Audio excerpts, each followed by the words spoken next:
OBJ. That's strangely close to Daniel Jones from the Giants. Daniel, is that you? Beat the Chiefs. Show me. If the Broncos and Russell Wilson can show me that they can beat the Chiefs, then I will start believing. The crowd up. And so are this defense, and Kansas City won't snap the ball again. The Denver Broncos have beaten the Kansas City Chiefs. David Montgomery on the Lions, former Bear, gonna make this his revenge game for sure. David Montgomery gets the touchdown that ices the game. No! And there's the flag. There's flags. There's flags. There's flags. There's flags. Snap. Hold. Kick. Denver wins! Denver wins! Let's go! They open. No! What happened? Oh shit. Yo, what's up, everybody? Welcome back to the only football podcast tonight. Justin Jefferson is saying, show me the money, because Justin Jefferson just became the highest paid non-quarterback in the NFL. We're going to talk a little bit about that, some other signings, some big expectations coming from certain players, and we're going to take a deep dive into what has been happening in the AFC West and maybe who we think is going to win it. And of course, we're going to end it all off with the Chives with Kyle. Let's get it.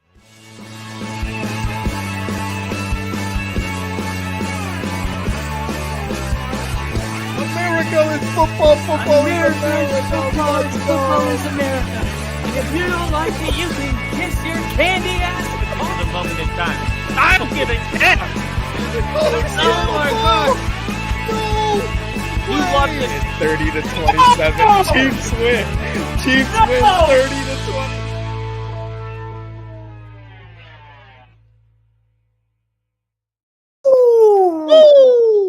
20. Ladies and gentlemen, welcome to the Only Football Podcast. I'm Kyle, and that's Rick. I'm Rick, that's Kyle. And man, when we talk about a monster deal, that has been reset. The market has been reset. Yep. Justin Jefferson, who we're probably going to talk a little bit about the fact that he was almost traded during the draft. Mm-hmm. He signs a $140 million contract extension, and in the spirit of people getting paid, I busted out the diamond chain. The fake diamond chain. You busted? Probably if I saw that much money, I would. But $140 million. Jefferson announced the deal on social media. He said, the deal I've been waiting for since I was a little kid. Old people are like, you still are. He's got a salary of $35 million a deal. It tops Brown's market-setting deal signed in April, and it surpasses Nick Bosa as the league's highest paid non-quarterback in the league, and he is now under contract through the 2028 season. Rick, what does this mean for Minnesota? Well, this means that they keep arguably one of the top wide receivers in the league. And it sucks because I'm a Bears fan and we have to face him twice a year. He's a tough son of a bitch. I'll tell you that right now. I hate you. But no, I mean, Minnesota, the Vikings get to keep their top weapon after getting rid of Kirk Cousins, bringing in JJ McCarthy and Darnold. It brings some stability to that offense, because what he has done since he's been in the league has been just outstanding, man. I mean, we talk about LSU and their ability to just produce wide receivers, and Justin Jefferson is one of the best wide receivers I've seen in a very, very long time, and he's going to be one of the best wide receivers for a very long time for what he's done in the past and what he's going to do. I think it's very much well earned on his part. I was reading the story about the extension on CBS, and he was talking about how he has a bunch of people to thank, and obviously he's gonna be thanking God, his coaches, and his family and stuff. But man, like, you don't get the money that guys like this get without working your ass off. And that's exactly what Justin Jefferson did from his childhood till now. And that's why he deserves it. Yeah, I think it's interesting whenever you see a non-quarterback get this kind of money. It's strategic in a way, and it's also dumb in a way, and it really depends on your philosophy on what you're trying to do as a general manager and the type of team that you're trying to build. And as Bill's mentioning here, CD Lamb waiting on a contract, Tyreek Hill. I mean, he signed a $120 million contract when he left the Chiefs, and now his agents, I guess, hinting at that he wants another deal. And you look at all these receivers and it's like, okay, Justin Jefferson, he was one of those guys that when he got paid, I don't think there was many critics. I think a lot of people understood that Justin Jefferson is what do you call a generational talent, that somebody that's going to be in the Hall of Fame if he can continue to have the type of production that he's had. But then you got Tyreek Hill, CD Lamb. Are those guys worth, $140 million? It's not an easy answer. And it's going to kind of start the question. And now you got Tyreek Hill, who just got paid like, wait a minute, I'm the most valuable wide receiver in the NFL. I'm even more valuable than Justin Jefferson is to Minnesota. And CD Lamb's like, how many times have you guys scored 40 points in a season? Like, we've done it like 10 times, and I'm the leading receiver. I'm holding the fort down over here. And everybody has a case to make. And ultimately, what I said in the beginning about philosophy, you got teams that pay the quarterback, and you got teams that pay weapons, and they have a quarterback that they're just hoping on a discount can utilize all of those weapons that they've paid. And then you have Patrick Mahomes, where they give $500 million to him, but Rashee Rice is the best. But it's okay because Patrick Mahomes is good enough to win you a Super Bowl. The thing is when you have the philosophy of the latter, it's like, is Justin Jefferson going to win you a Super Bowl? Is that something that is actually on the table? Can a wide receiver be so good that you win a Super Bowl? And I don't think so. I don't think so.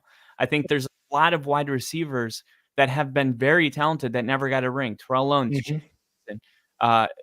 Calvin Johnson, I could go on and on. Julio Jones, like it's like Julio Jones belongs in that group. Whatever.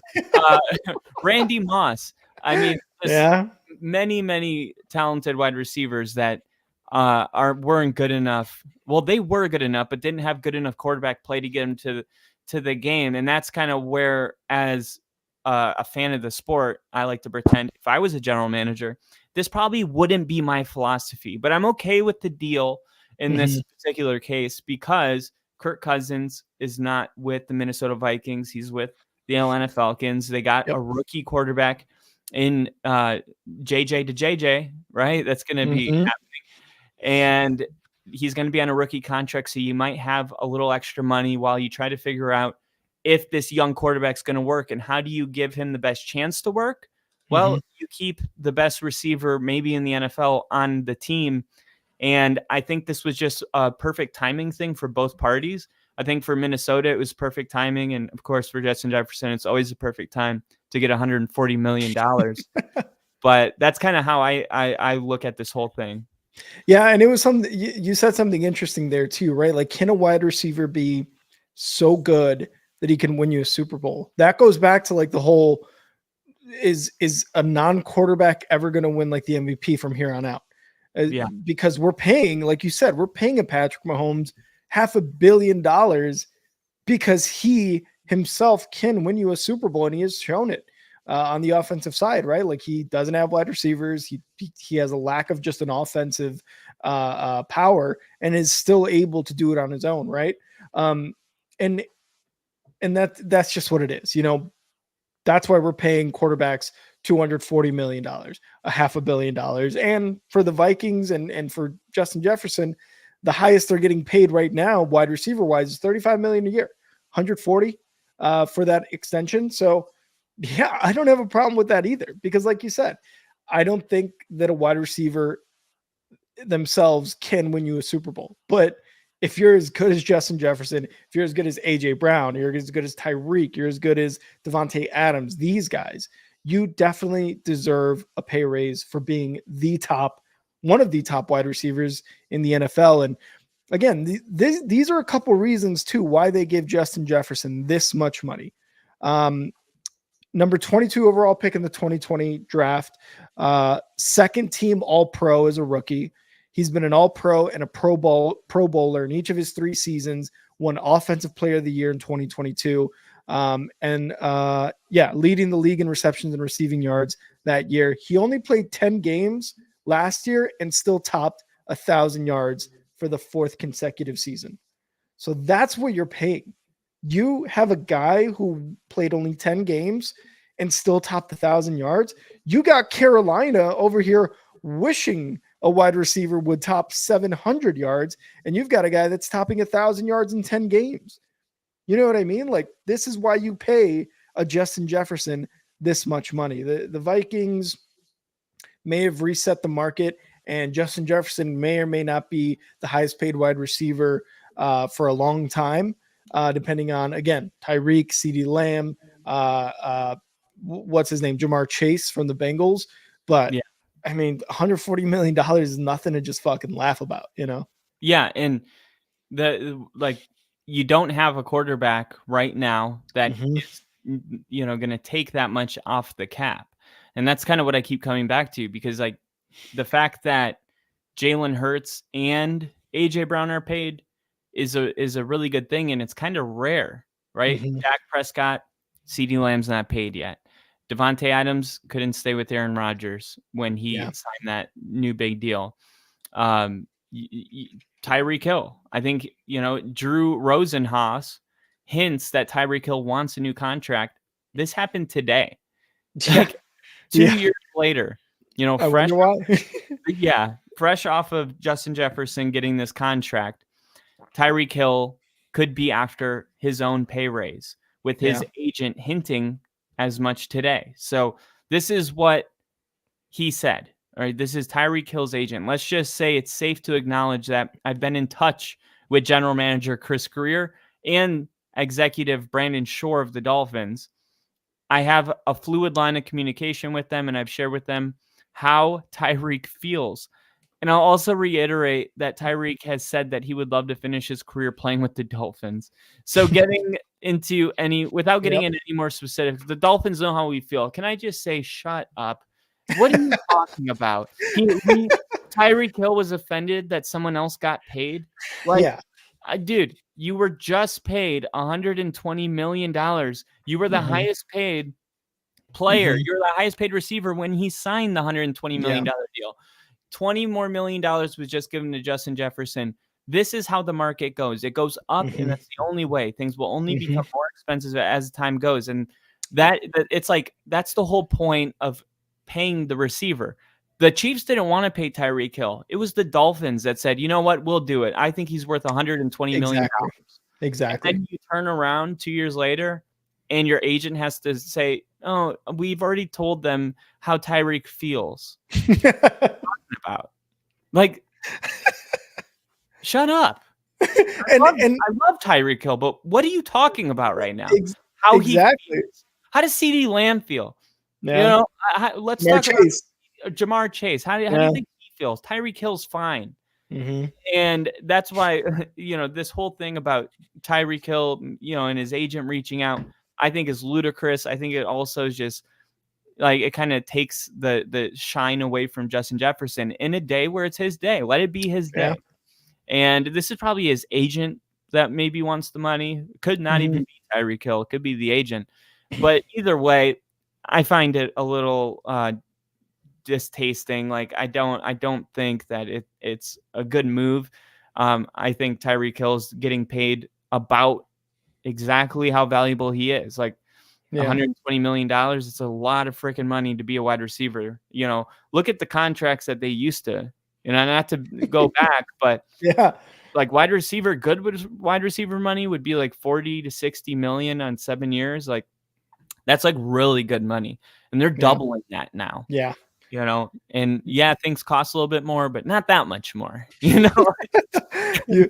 You guys heard it here first. Tyreek does not taste good to Kyle. And that's another thing too. Like you said it, the Chiefs didn't want to pay Tyreek. They knew they had to, but would you rather pay a wide receiver or would you rather pay a three-time winning Super Bowl quarterback and Patrick Mahomes?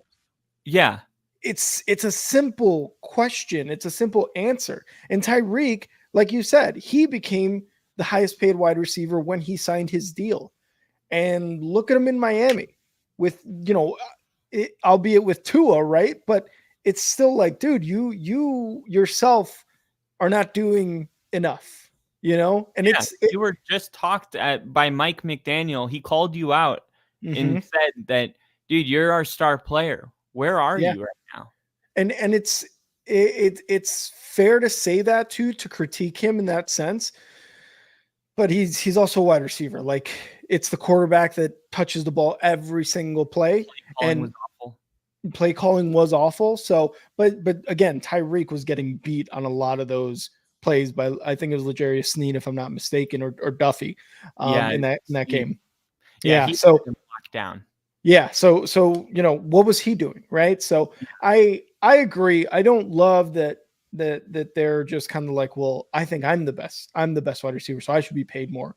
Yeah. I love the confidence. Don't get me wrong, because if you are a Dolphins fan and you see this, like if Tyreek thinks he is, and he's going to play with some sort of chip on his shoulder this season, is it going to make him better? We'll see. But I mean, you got to kind of like the confidence, but also let's let Justin Jefferson have his day. Let's send those supportive tweets out instead of just fucking going ham and talking to your agent, right? So I I don't like it every time. Like, what's your game plan here? You know what I mean? Are you gonna do that every time someone gets paid? You're gonna reach out to your owner and let him know how it feels? Because here's the thing. I was just talking about this the other day, and this is the best way I can say this for all of our viewers and people that watch this. I think I can make this make a lot of sense. There are generally two kind of groups of people that want the athletes to get all the money, people that want athletes to honor their contract. I think that the truth is definitely in the middle, as it always is. And this is what I want to say about it. If you have a player that you draft and you put a rookie under contract for 4 years, and at the end of his third year, let's use Najee Harris for an example. You decide not to pick up his 5th-year option, which means that third season is a contract year. Okay, it's a contract season. This player hasn't shown you enough to tag him. You're not going to give him a contract. So you just ride it out. Okay, it's week 7. Najee Harris has had over 100 yards in every game. He's leading the NFL in rushing touchdowns. People in Pittsburgh get together and they go, let's do it. Let's pull the trigger. Because Najee Harris, they all would say that they're confident in themselves. But as the reality is, every time you touch the field, you're trying to have your best game. And for whatever reason, you've had seasons where your best game wasn't that great of a game. So as a player, you're on a hot streak. You're like, okay, I could capitalize on the fact that they're offering me a contract, but I'm going to have to take it at a little bit lower. It's not going to be top dollar. And that's the whole point, though. That's why the owners, because it's risk versus reward. The owners say, we're risking you not turning out. We're going to pay you, top 5 running back money. You're not going to break the thing. And that's why there's an incentive in the first place to pay them before they're CeeDee Lamb, before they're, star athletes. And that's the whole game of it, is like, it's investing. I mean, that's really what it is. So if you have a ownership group and a GM that does this the right way, why can't they ever win the deal? It's like, sometimes, it's like, well, if the risk doesn't work out, it's on them. But if it does work out, they want a new contract. It's like, where's the fairness in that? and that's true. And that really, at the end of the day, is business. Like you said, like you could be week 7, week 8, leading the NFL in rushing touchdowns and having over 100 yards per game. They didn't pick up your option, or they didn't extend you or whatever. But now you guys both have like something to work out, whether it is you want top dollar for 2 years because you as a player are betting on yourself. You're also making money and you have a bit of a security blanket. And the owners or the GMs, the teams, whatever, are saying, okay, we don't necessarily want to pay you stupid money, but we want to pay you for what you've done this season. So I think again, at the end of the day, it's business, but it's like, okay, there's a little bit of leeway on both sides. You can both win, or you test out the market, you test out free agency. It is what it is. I mean, it all depends on, again, how the player is playing and what their production is at, and does ownership, does the GM, are they going to pay that money? And then that's when it becomes, okay, what can we work out? So yeah, no, I totally agree. It sucks because a lot of people see this as like it has to be, one has to win and one has to lose. It's like, no, it's definitely a win-win. Sometimes it's definitely a win-win. Like trades, there doesn't have to be one clear winner. I was listening to one of the GMs on a podcast, and he's like, hey, this trade 5-6 years ago, it was a win-win for both of us. Fuck it. That's what it is. Jared Goff, Jared Goff. Yeah. His name is so close to jerk off. Like, Jared I Goff. More jokes about that.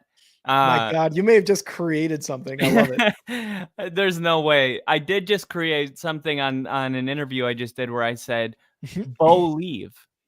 And they were like, oh, dude, you got to patent that. I'm like, I'm a believer. I'm a believer. Yes, you should. You absolutely should. It just naturally happened. I'm a believer. But keeping it about, and the last thing I'll say about Justin Jefferson, and this is my big, bold prediction. Are you guys ready for this? Oh, let's go. Everybody listen up. Everybody listen up. Record. Let's come back to this. We're going to come back to this. And I believe we're going to come back to it in about a month. Okay. And here we go. So that's a hint. This isn't even about what's going to happen during the season. Oh, this is okay. In the next month. The NFL will release that Justin Jefferson will be the cover of Madden 25. Oh, this is how it happens. I mean, you look at the hype, big contract. Yeah. The world's all looking at him. I like that. Madden's got to make a decision. Who to put on the cover? It just seems like it's his year. It's his year. He might even. I mean, who knows? It really depends on how good JJ McCarthy is, which is really exciting to find out. Mm-hmm. But I think that Minnesota is in for a really tough year. So I do think that this deal and then the Madden cover, I'm just going to keep saying it until it's true. I'm manifesting it. The Madden cover, that's going to be the peak of the season for Minnesota. Like, it is all downhill from there. And Bill agrees with you, but yeah, dude, I think that might be peak Viking season. And honestly, another thing that you can look forward to as a Vikings fan is, hey, Justin Jefferson, 4 years in a row over 1,000 yards. Fuck it, let's make it 5. I think he goes over 1,000 in his 5th year. I think so. He definitely goes over 1,000. Yeah, but, he has the type of talent to hold the single season record. And the problem is we don't know what JJ McCarthy is yet. So it's definitely not.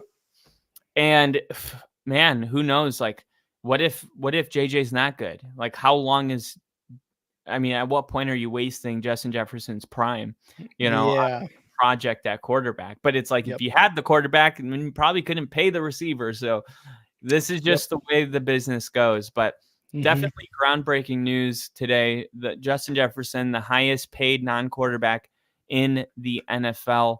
Moving on, we're going to talk about something that before we do that, there was some small news, but I think it's kind of big news. The Commanders tight end Logan Thomas is expected to sign with the 49ers.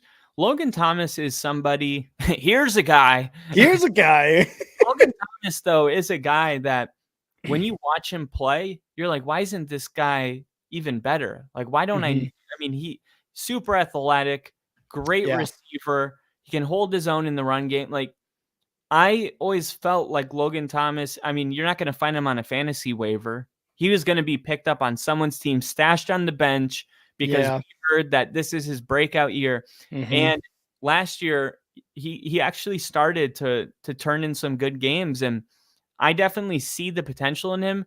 And this is going to be one of those stories that just kind of comes and goes real quick. especially on a day like Justin Jefferson had. But I think that this is a moment that we're going to come back to, I would say halfway through the season, and say, wow, Logan Thomas in San Francisco, that's working out really well. And Kyle Shanahan and his offense and the amount of weapons they have on that team, Yeah. and George Kittle to mentor, like, Mhm. I think that this is a sneaky deal. And the 49ers are a better team, and that's what this is all about. But I think they're a little bit better than people think. Like, I think this is going to go really well. Yeah, and I was a guy who a couple of seasons ago really bought into Logan Thomas because you look at his 2020 season, he played 16 games, started 15 of those, 72 receptions, 670 yards, 6 touchdowns, responsible for 36 first downs. So in 2020, he was getting a shit ton of targets, a lot of yards, and for a tight end, I mean those are big numbers. 6 touchdowns over 650 yards receiving. Those are big numbers. Almost 1,000 yards. Well, no, What's okay, that? almost that, but it's wide. You're getting close. Yeah. A season like that. What'd you say? I said Jerry Jeudy had like that. That was like his every year with the Broncos. Jerry Judy's definitely someone that you think could take it to the next level, just like Logan Thomas. Yeah, and again, this is coming from a tight end. So he got injured the season after that. And he's kind of been building himself up since 2020. In 2021, he only started 6 games, played in 6 games, started 13, played in 14 and 22. And then last season, started 15 and played in 16 with 4 touchdowns and almost 500 yards, but 55 receptions. So over the years, he has been building himself up to try to get close to his 2020 season. He is 32, 33 going into this year. So while I don't know if he's ever going to get back to that, especially with George Kittle there, I think, like you said, I think this could be a sneaky good move for the San Francisco 49ers. They have a plethora of talent. They've got George Kittle there at tight end, and Logan Thomas is pretty much a veteran of this game and knows, what to do as a 33-year-old, 7-year, 8-year, whatever tight end. He's going to know his role, and he is going to play it, I think, at a very good level to kind of complement the George Kittle on the other side. So, like you said, sneaky good move. I think so. He's a very athletic guy, and he's just been building up his last 3 seasons into healthiness and tons of targets and yards. Yeah, they drafted Braden Willis last year in the 7th round. A 7th rounder, sometimes they don't even make the active roster. There are times where 7th round picks, they're used like almost like an undrafted player. It's not uncommon, and that's who is directly behind Kittle on the depth chart. And that just shows you though that Thomas provides valuable depth for this specific position. And when you look at the 49ers, you're like, how could they get better? Well, they could get a little more deep at tight end. Boom, it's done. Like I think and he has playoff experience. It's not a ton. It's only a little bit, but he made 2 starts while appearing in 3 playoff games against the Buccaneers, actually, in the 2020 wildcard round. He caught 5 passes for 74 yards as the Commanders remained in striking distance of the eventual Super Bowl champions. So I don't remember that game. So Logan Thomas, he must have been somewhere else before the Commanders, but I only knew him as a Commander, weirdly enough. He was in Buffalo. So he started his career in Arizona, 2017, 2018 in Buffalo, 2019 in Detroit, and then 2020 was his breakout year with Washington up until just last season when he was released by the Commanders. Yeah, because he's coming off his best since 2020. What's up, Nash? Yeah, like you said, 500 yards, 4 touchdowns. And he played a really important role in the 2020 run that the Commanders made. So I think there might still be some gas in the tank, but this is just something to keep an eye on. We talked about the Vikings signing Justin Jefferson. There's another player that is waiting to be paid. And he said today that he has full belief that a contract extension will take care of itself. It won't take care of itself, but the people you paid to take care of it will definitely take care of it.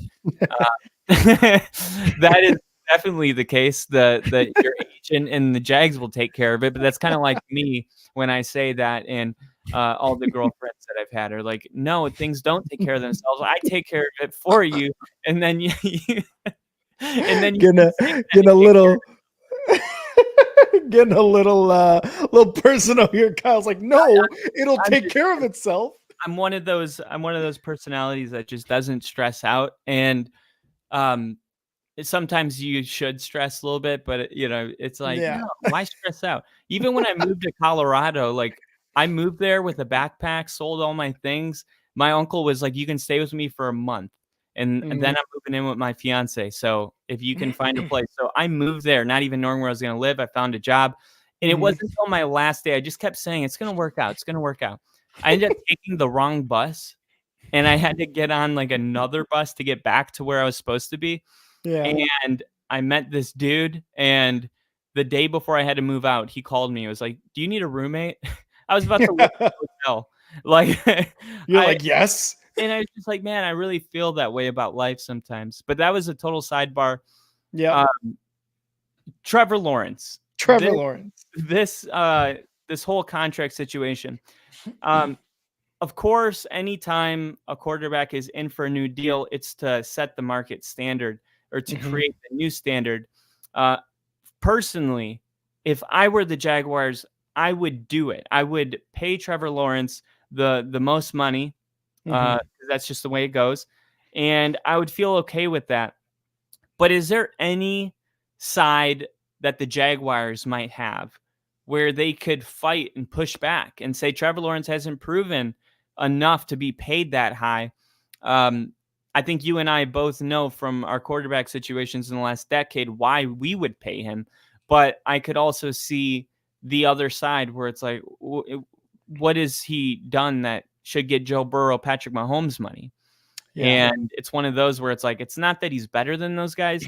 It's that there's no alternative to Trevor Lawrence. Like there's nothing better around the corner. It's the same thing with Lamar Jackson. They're like, can he win you a Super Bowl?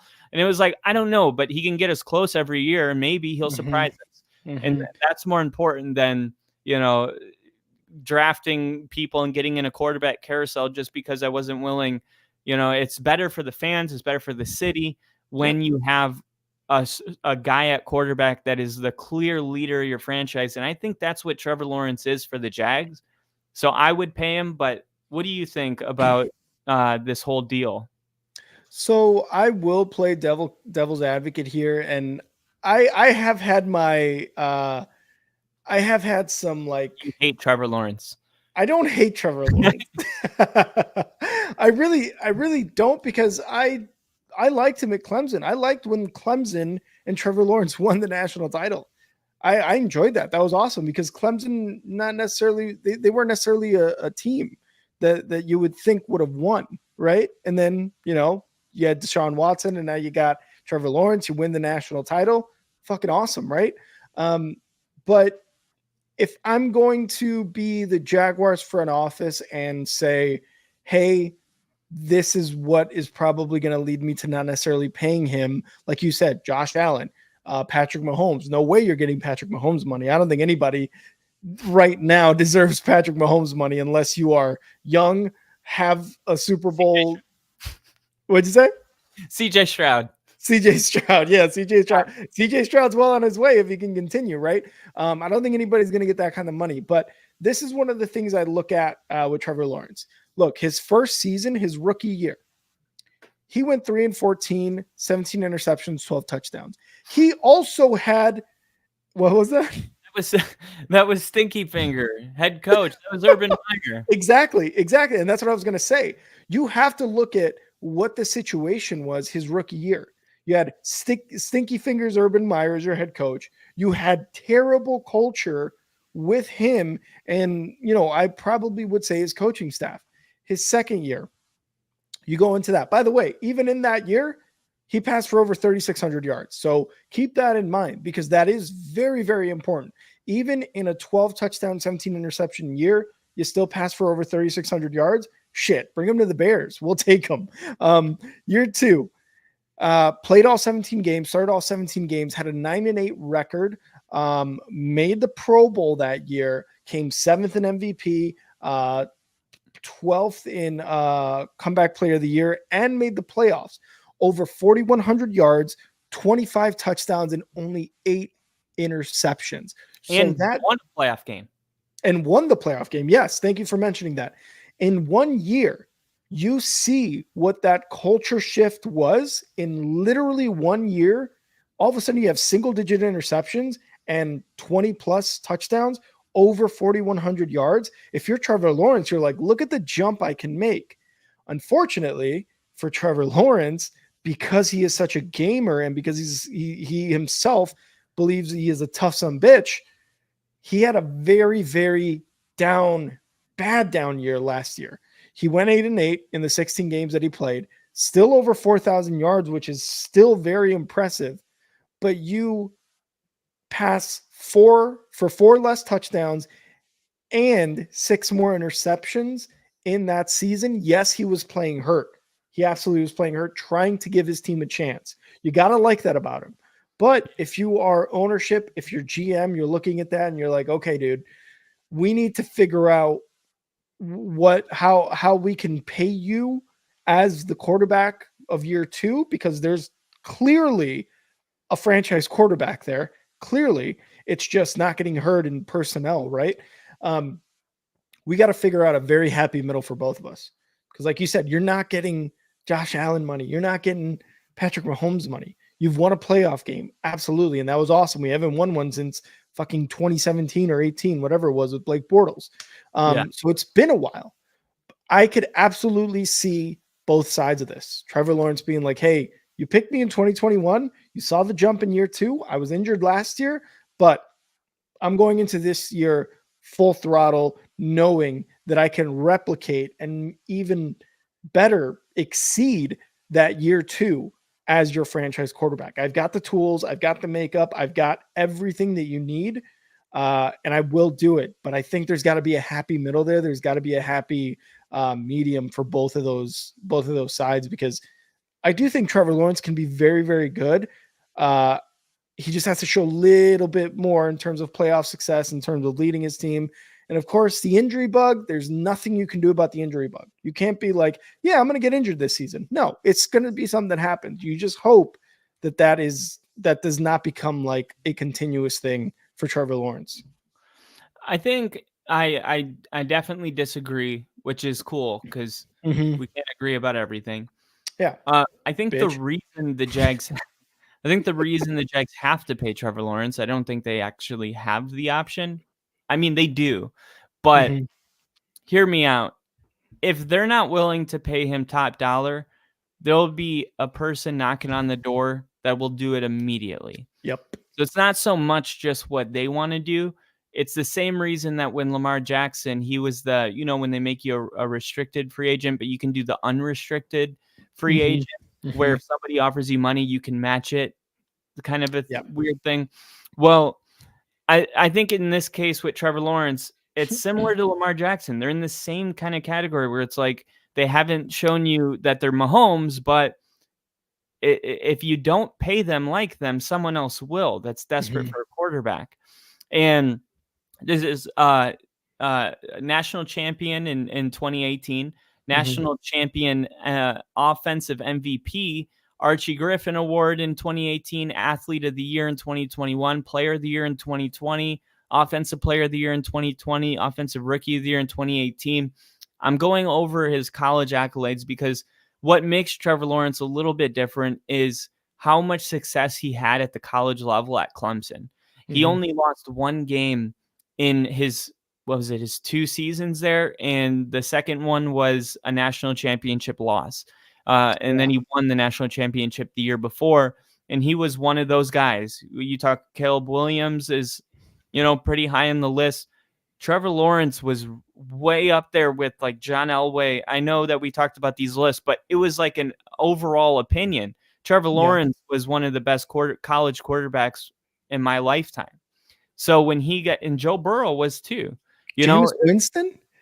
yeah, Jameis Winston, absolutely. Yeah, Yeah, no doubt about it. But yeah. they don't all kind of, their game doesn't all translate to the Mhm, NFL. But for Trevor Lawrence and for Joe Burrow, I felt like it would. I felt like this mhm, is kind of your can't miss pick. mhm, So the fact that Trevor Lawrence had that season where you've already seen it in him, those moments, I just think there's a lot more of those. And I'll finish with this. I'm in an air cast.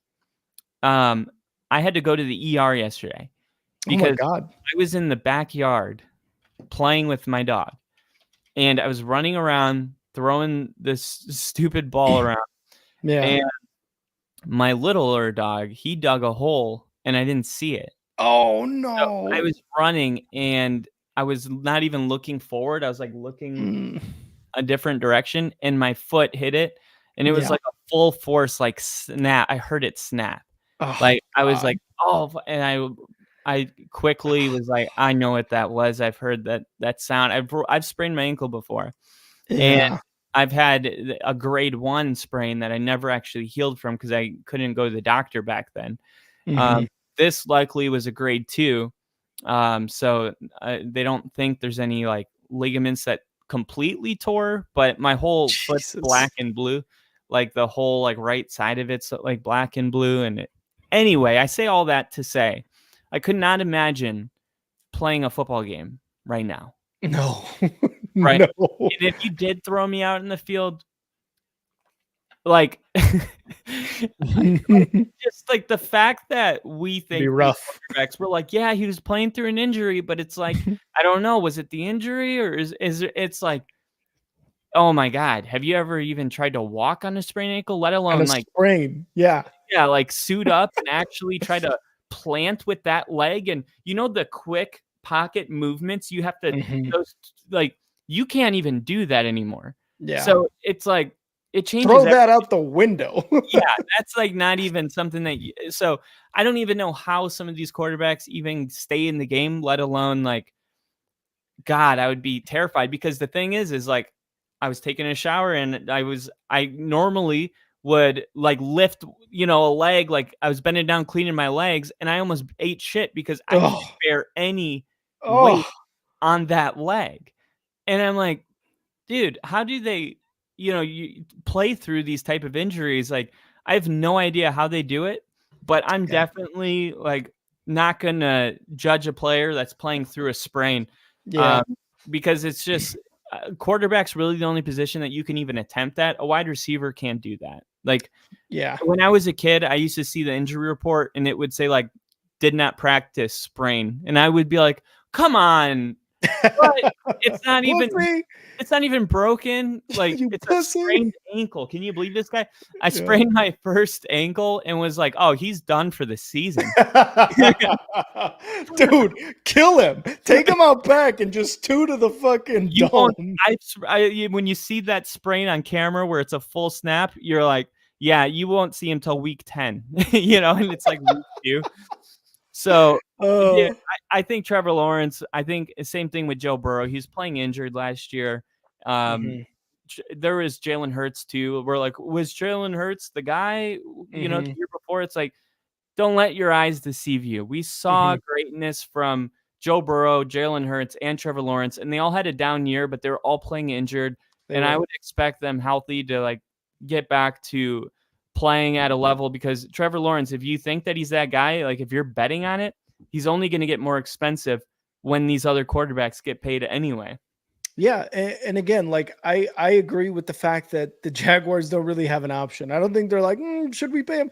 No, I think they're going to pay him. I just think that there's got to be like like a happy middle of like you are not Patrick Mahomes, Josh Allen, like Joe Burrow, or even a Lamar Jackson yet, but you're also not 25 of the other guys. You Yeah. are top 10, top 7, top 5, whatever they think he is, but we have to pay you accordingly. And again, I don't think they have an option either. I don't think the Jaguars are going to mull this option. I think they're going to be like, we got to pay him. We just got to come down to a number, a set of years, and look at what we have personnel wise, and what we can do in the future to get to that Super Bowl one day.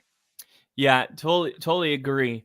All right, running back, Bengals running back, new Bengals running back, Zach Moss says he's ready to help fill big shoes left by Joe Mixon. And Joe Mixon's been kind of just like I would say the Mike Evans of running back. He just not necessarily like considered one of the best, but consistently one of the best. Yeah. And he's now gone from Cincinnati. Zach Moss, who we didn't even hear of until Jonathan Taylor was having contract negotiation disputes, and then he said he was going to hold out of the season. I remember his first game back was the game I was on the field for, and I was like, damn, that's what Jonathan Taylor looks like. He ran right past me, dude. I'm telling you, I couldn't even fathom trying to hit that. I don't even know what would happen to me if I attempted to wrap that up. You'd explode. That's why I don't wrap up. So hip drop. Yeah, which is banned now. Yeah. It's like, what do we do? Just fall on the floor and hope he trips. No, that's tripping. You dumb bitch. But dude, if it weren't for Jonathan Taylor not getting paid, we wouldn't know who Zach Moss is. But Zach Moss came in and he was like not just like manageable or startable. He was leading fantasy football, and he was just off to an absurd start. And he happened to be on the last year of his contract in Indy. So it's one of those perfect timing things where we got to see a glimpse of him because of that contract situation. And he earns the right to come over to Cincinnati and be the guy for Joe Burr. And I guess, is there a reason to believe that what we saw last year is a realistic trajectory for Zach Moss? Could he be? Because it was weird when he was number one, number two in of all running backs by week 4, we were like, what do you do with Jonathan Taylor now? And Jonathan Taylor likely ended up signing that contract because he was losing his job. Yeah. What was happening? Like he was holding out to make himself valuable, and Zach Moss emerged as one of the top running backs in the league those weeks. So then he's like, fuck it, we'll just get it done. I got to go back out there. Yeah. And then Zach Moss, we don't see a ton from him, but he still played a big role in the Colts trying to get into the playoffs and really competitive. But it makes you wonder, like, what if Zach Moss would have been the guy all year? Was that the kind of production that he could have continued to have for the rest of that season? And if it's likely that he can fill those roles, those shoes that Joe Mixon is leaving. And I think it's possible. I think so too, because he only started 8 games last year, had almost 800 yards, and he had 5 touchdowns. I mean, you play an entire season with what Zach Moss was doing last year, you probably have like one of those MVP running back type of seasons. He's not going to win MVP, but he's going to be in the conversation, kind of how Justin Jefferson and Tyreek Hill or CMC are, right? In MVP conversations almost every year. Yeah. Something like that. You're looking at double-digit touchdowns. You're looking at maybe 1,300 yards rushing.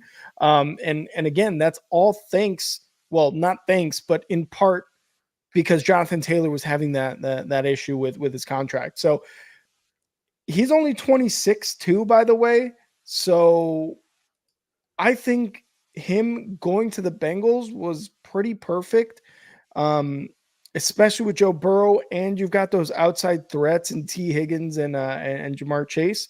I think that offense is going to be even nastier with Zach Moss for what he's done. I mean, for whatever Joe Mixon did, and like you said, he's like the Mike Evans of running backs, kind of very consistent and such. I think Zach Moss can absolutely meet and maybe even exceed the contributions or the stats that Joe Mixon was doing in Cincinnati. You just look at last year and the fact that he's only 26 years old heading into this season, and what he did in 8 games starting, dude. I don't see why the expectations, why he shouldn't meet the expectations being had. And I think if you're a Cincinnati Bengals fan, you are sad that Joe Mixon left, but you're like, we got Zach Moss, and you just look at the stats, and again, what he did in a Colts team that seemed to be kind of struggling and doing well and struggling and doing well pretty much all season, that first half of the season, losing the quarterback and such. I think you can kind of be like, okay, we got a good one. I think we got a good one, and I think we got a good one for a few years, because even when he was in Buffalo, that was just a disaster. That whole offensive, even the running game, the offensive scheme that they were just running it through Josh Allen. So he didn't really get too much time to shine. Him and Singletary were kind of splitting carries. But then you see what he can do when he is the premier back. And again, if you're a Bengals fan, you're looking at that and you're like, fuck yeah, I love that. Yeah, and you think about Zach Moss, and I totally forgot about this, but when Zach Moss was traded from Buffalo to the Colts, it was, the Bills drafted him, but the Bills also haven't produced 1,000-yard rusher since 2017. Yeah. And a lot of running backs have kind of had to deal with the way Buffalo's running things. I think Josh Allen probably gets close to 1,000 yards, but yeah, it was like, it wasn't an exciting trade. It was more of like, pack your bags, you're out of here. And then he went to the Colts, and immediately he gets to benefit from a really good offensive line, the way the Colts do things. And I think this is a good change for him. I think he's gonna finally be able, because sometimes you just need to prove it to yourself. Like, you feel like you can do it, but now that he's actually done it and he's been that guy, he can kind of, I guess, ride this wave that he's on. Like, he's on a career high right now for sure. Yeah.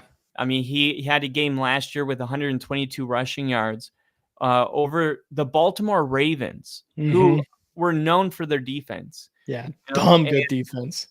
And he had 30 rushing attempts in that game. It was also a career high. But I think we definitely seen enough where Zach Moss, I mean, for the Colts, it's a significant loss, because it's like, I don't know what their backup plan is for RB2. I don't know if they drafted. I can't remember right now, but Zach Moss is a good player that I guess he just needed to get into the right system to really. It's so funny how this happens. It could be Baker Mayfield, going to Carolina and just sucking, and then take Tampa almost to an NFC Championship game in almost 1 year apart from each other. It just shows you that these players are really a product of their environment, in the coaching, in the players, and the offensive line that they inherit. And I think the Bengals got a pretty good O-line. They did lose their offensive coordinator to the head coaching job in Tennessee, but I'm sure, the head coach is still there. Joe Burrow is still there. I'm sure they're going to stay with the same offense. And I think Zach Moss, I would draft him in I would say 3rd round fantasy. Oh, I think that's a little high for Zach Moss. Well, I'm just thinking, if you're the kind of drafter that goes running back, because I do running back because there's a significant drop off of running backs where you can get a good receiver in the 3rd, 4th round. Yeah. Even a pair of them. Yeah. If you miss the bus on running back, like, it's not a good place to live. You're in a tough spot. I would rather find a good flex wide receiver because there'll always be a guy that pops off. You're like, oh, that guy. Puka Nacua. Yeah. Cooper Kupp. But running back, very rare do you get surprised by a star. And Zach Moss probably, you're right, 3rd's a little high, but I'd say no lower than the 5th round for sure. I would agree with that. Especially, again, you kind of see what the injuries that Joe Burrow's kind of sustained, and you're hoping that maybe Zach Moss takes on a little bit more of that workload too as a running back. Again, he's still on the younger side, really, in terms of running backs. When you look at running back ages and where their drop off kind of begins, right around 30. I think that's 5th. Yeah, no more than 5th, because there are a couple other ones. But yeah, you're right. The wide receiver is like, you have a pretty good set of wide receivers on each team, at least 2 on each team. So you are going to have tons of options. Yeah. And now I know Kyle's strategy. And now you know my strategy. Yeah.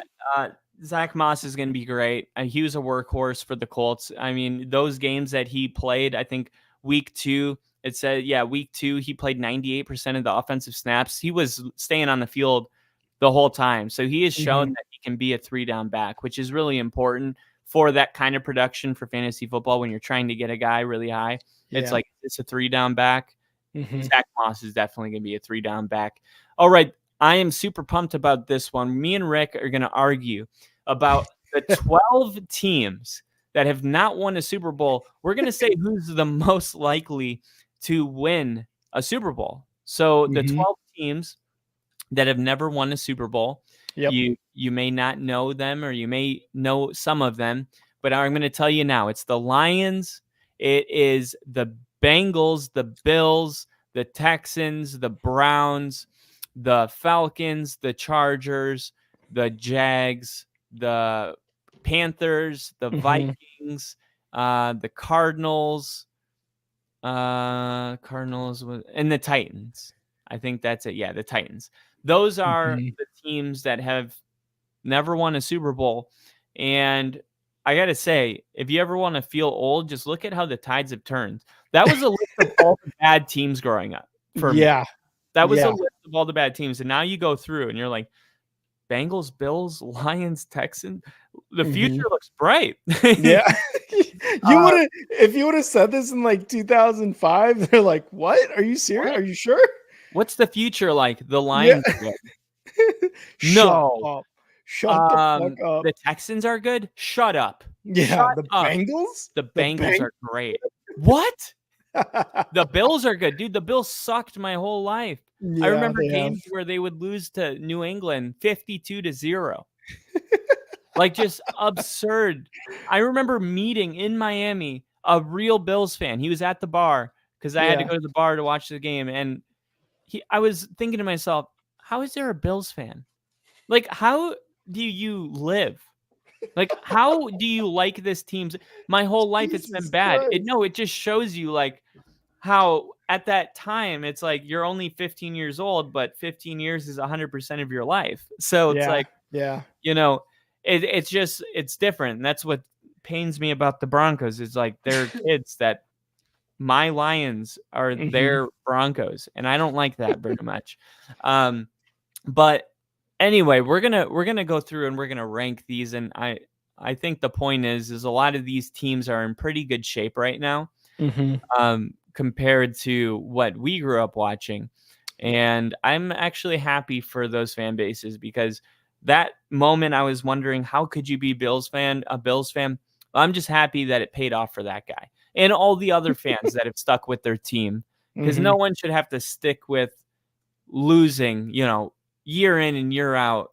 I mean, it's just like, why? Why are you so unlucky? Like, why can't, like, what makes the Chiefs fan different than the Browns fan? It's just Is where you it live, you I was know? gonna say, and especially the fact of how much money you see going into and out of the NFL.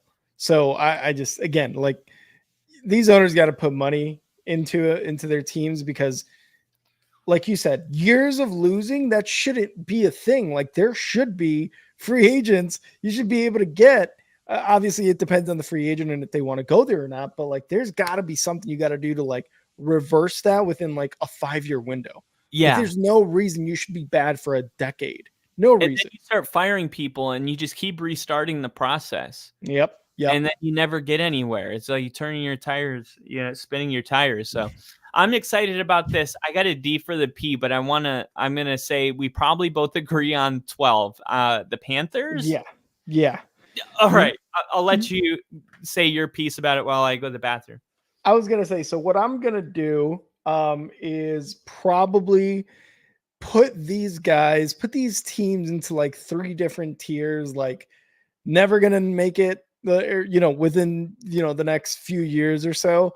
Probably have a very good chance, and then kind of in that middle, I would say of they have a chance if they make the right moves. And I'm just getting the all the teams down because I think I'm gonna put it like definitely yes, I can see them.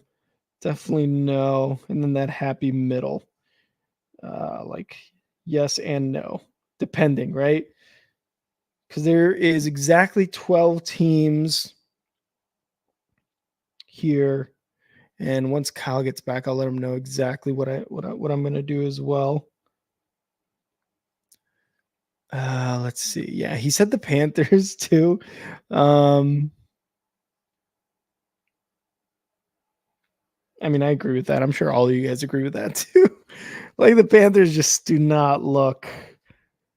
Yeah, I don't know. It's just a bad. Just no. Panthers just their owner. It's just bad. It's just bad. Oh God. It's like I want to put them in. Yeah, this is you guys are literally looking at what I am thinking. I am looking at these teams and going, oof, oof, yes or no, yes or no. I don't see them. I think there's 12 teams, 4, 8. Okay, so one more. And I think it was the yes.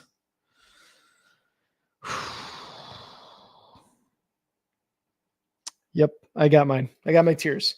So I'm gonna let Kyle know once he gets back, which Kyle is back. Let's put him in here. There he is. Oh, all right, Kyle. So I didn't like it on that side. That was weird. Yeah, I was like, no, that doesn't make sense. So you named them all, and I was telling these guys while you were away that what I'm gonna do is I'm gonna put them into 3 tiers. Definitely, yes, I can see them winning their first Super Bowl in say the remainder of the 2020s. Definitely not in the remainder of the 2020s, and the depends on what their next moves are, what they do with their talent. That's kind of like the middle. So, okay. Do you want me to kind of go over my list, or do you want to like go like team by team and see what tiers I have them in? I guess I'll do mine. Okay. And you tell me like when I say team, what tier you have them in. Okay. Okay. All right. Obviously, the Vikings are a little bit of a mystery right now because we don't know what they have at quarterback, and that in itself is going to push them pretty low in my rankings. Okay. I'm gonna have them. I'm gonna have them at 9. Okay. At 9. Okay. Okay. I'm gonna have them at 9 because they do had Justin Jefferson. They got Brian Flores on defense. There's some things that you can point to that you like. TJ Hawkinson. I think the Panthers are definitely further than the Vikings are because the Panthers just don't have that. Oh yeah. Those guys on that team yet. Yes. So I would go the Vikings. Yeah, like number 9. So the Vikings for me are going to be in that that middle. Like it depends what they do with Kevin O'Connell, with Justin Jefferson, how good JJ McCarthy is, because we both know how badly a quarterback can set you back. And they are putting everything on JJ McCarthy to be a franchise quarterback. So for the Vikings, and because they have Justin Jefferson and all the things you mentioned, right? Like an improved defense with Flores there. Justin Jefferson, Hawkinson is a very, very good tight end. They're going to be in my maybe category. Maybe because, again, all depending on JJ McCarthy. How does Kevin O'Connell develop him? How does he develop the offense around him? What other weapons other than Addison do they bring in and Hawkinson? Like, what is their running back situation, right? How is that going to improve? So I'm putting the Vikings in my middle category of yes and no, depending on what they do. Yeah, I think the reason that I have the Vikings higher than 10, 11, those 2 spots, the biggest wild card reason is that I've picked the Vikings to have the worst record in the NFL this year. So by doing that, I know that they're going to have the first overall pick next year. And I think they're going to draft Shedeur Sanders. And I think if JJ doesn't work out, then they have that as an option. So I think some of these other teams that, might be, maybe it's the Cardinals. What if the Cardinals have a bad year? That's my number 10. If the Cardinals have a bad year, they're still paying Kyler Murray. They're in that contract. He just had more guaranteed money hit. So they're kind of locked into that. So they would be drafting other pieces. They just drafted a lot of encouraging players in the draft. And but it's a process, and they're just getting started in it. And I don't know if Kyler, we've seen his highs, we've seen his lows, we've seen the injuries. I don't know if Kyler's going to be a Super Bowl winning quarterback. But I also think that if he's not, the Cardinals are going to stick with him. So I got him. I got the Cardinals at 10. Yeah, I got the Cardinals definitely in a no category. I don't really believe in Kyler yet. I think he's improved. I think with Marvin Harrison Jr. there, it's going to look better offensively. And he's got a couple good weapons there. James Conner, running back, I believe he's still there. I just, for some reason, the Cardinals to me I don't like them. I don't like them. I just don't like them. It's something about them. Damn. Yeah. And again, Kyler, Seahawks fan now. What's that? You're a big Seahawks fan now. Seahawks fans would love me for this. I just can't see them in the 2020s doing it with Kyler. There's something about Kyler that I don't trust. And I could be wrong. Cardinals fans are probably going to hate me for this too, because they want Kyler to be good and they want to win a Super Bowl with him, and they got MHJ and they think that may be the missing piece of this offense. But there's something I don't trust about the Cardinals with Kyler Murray at quarterback. So I've got them in my definitely not category, not winning one. Yeah, and I think if you are a Cardinals fan, I'm going to be the yang to his yang right now. I think you should definitely keep your head up. I would be excited if I was a Cardinals fan right now. You drafted Marvin Harrison Jr. You believe in Kyler Murray. You bring in Zay Jones. You on the offensive line, you bring in Jonah Williams. James Conner's still producing really good for a back. You got Trey McBride at tight end. There's actual web. And then my favorite running back in the whole draft, Trey Benson, is now the running back. Yeah. I think that there is a scenario where the Cardinals surprise a lot of people. Kyler Murray comes back. Last time we saw him really healthy rolling, I think he had the Cardinals 6-0 2 years ago. So there's a scenario where the Cardinals come out and say, hey, we're well coached. We know how well they're coached because we saw what happened to the Eagles last year without their coach. So if Gandy's going to translate promise into these in year two, I think it's going to be a lot of young people producing. So I'm not totally like, I know the Cardinals, they look like, but if you really look at the roster, it's not what they were. They seem like a whole new team. That's fair. Right now. That's fair. Yeah. So at number 11, and you said Arizona fans are going to be mad at you. Well, Tennessee Titan fans are going to be mad at me because here we are in Nashville, and I got the Titans coming in at 11. Oh. They made some good moves this offseason, some quiet moves. It's a lot quieter when you're the Titans, right? So Darius Speed comes from the Chiefs. Tony Pollard, who had a lot of good seasons with Dallas, being better than Ezekiel Elliott, is the running back. Calvin Ridley, I'm super high on Calvin Ridley. I think he's probably one of the best route runners in the league right now.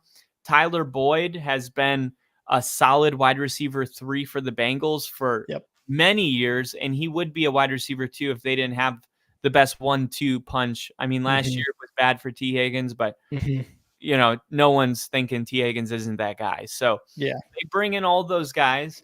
If Will Levis can come out, you know, we saw him 4 touchdowns his debut, 4 touchdowns for the rest of the season.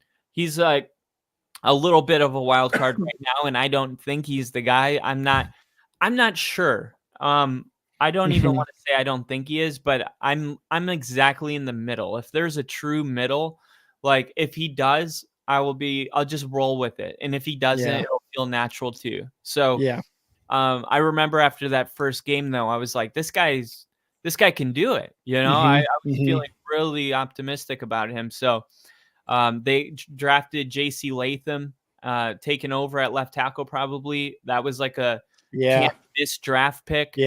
Lloyd Cushenberry from the Broncos goes over there. Lloyd Cushenberry was fantastic last year. He was the most improved player on our whole roster, PFF grade wise last year. So you're bringing over a better offensive line. He's got the young quarterback, a good corner. Like, it's in the right direction. And Absolutely. they also brought in Josie Jewell from the Broncos as well. So, I mean, yeah, right now I have the Titans at 11, but for all these teams that are down here, it's still like at least you're in some kind of direction where you could feel good about it. Yeah, and for the Titans, real quick, what's up, Hurricane? What's So, up? For the Titans, I've got them in my depends what they do category. Like, yes, okay. they can do it. No, they probably can't. I like what I saw from Will Levis. Again, he looks like a Joe Burrow, Trevor Lawrence type where he looks like he can take the hits and still come out and try to lead his team to a win, regardless of what the injury is or how big the hit was. Like, I feel like he's a tough guy and will come out from hits like that and do his best to try to get his team back into the best winning situation that he can. You talked about their receivers, Calvin Ridley, DeAndre Hopkins. They just brought in, who else was it at wide receiver?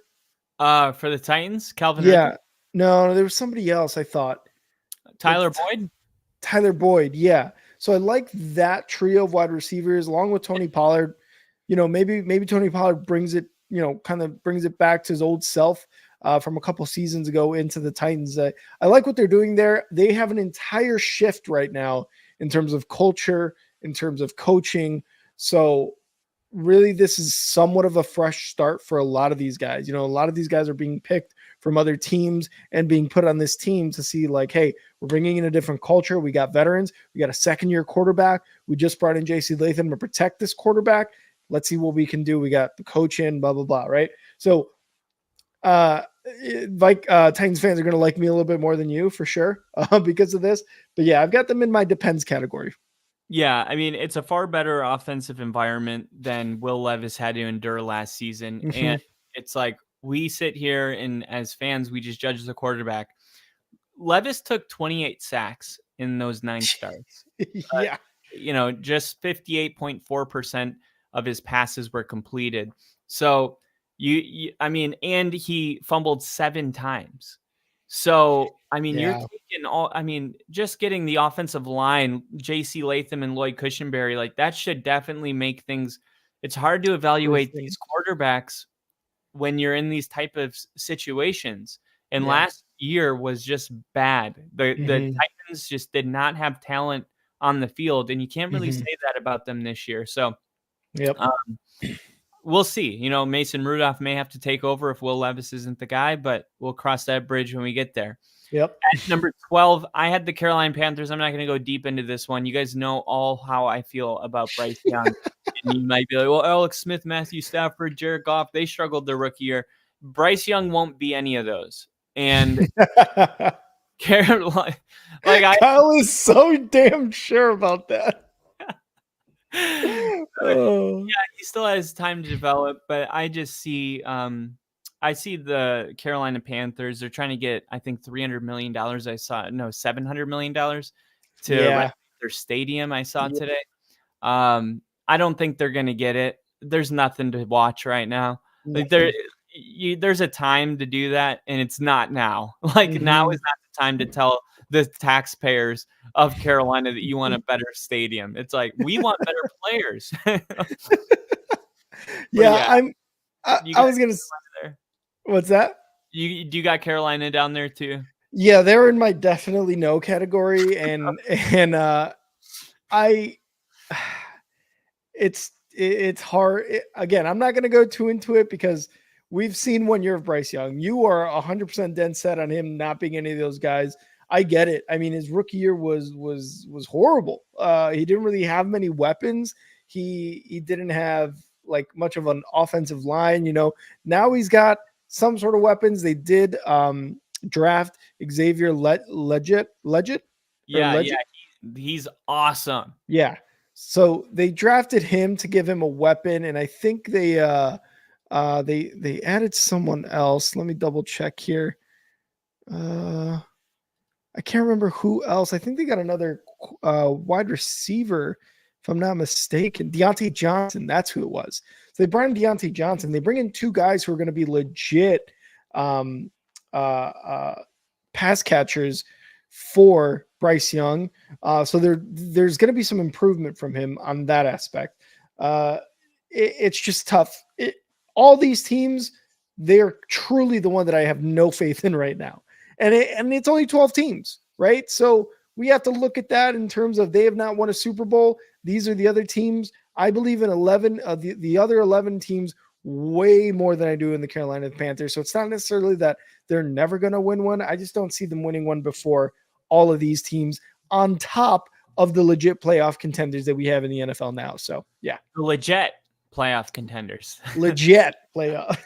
That was good. At number 8, I have the Los Angeles Chargers. And I've been saying it all off season. The Chargers are going to reverse the phrase chargering. The Chargers have a more than capable coach and quarterback. Jim Harbaugh immediately changes everything. And that's why it's such a detrimental hiring for anybody in the AFC West. You look at just what he brings to the table. The 49ers were in arguably a much more of a mess when Harbaugh took over for the 49ers. Yep. And having Justin Herbert is just a huge advantage.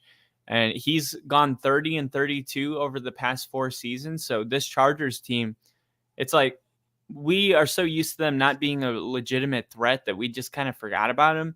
But if we really look at the Chargers, like they're not that bad, right? Like 30-32.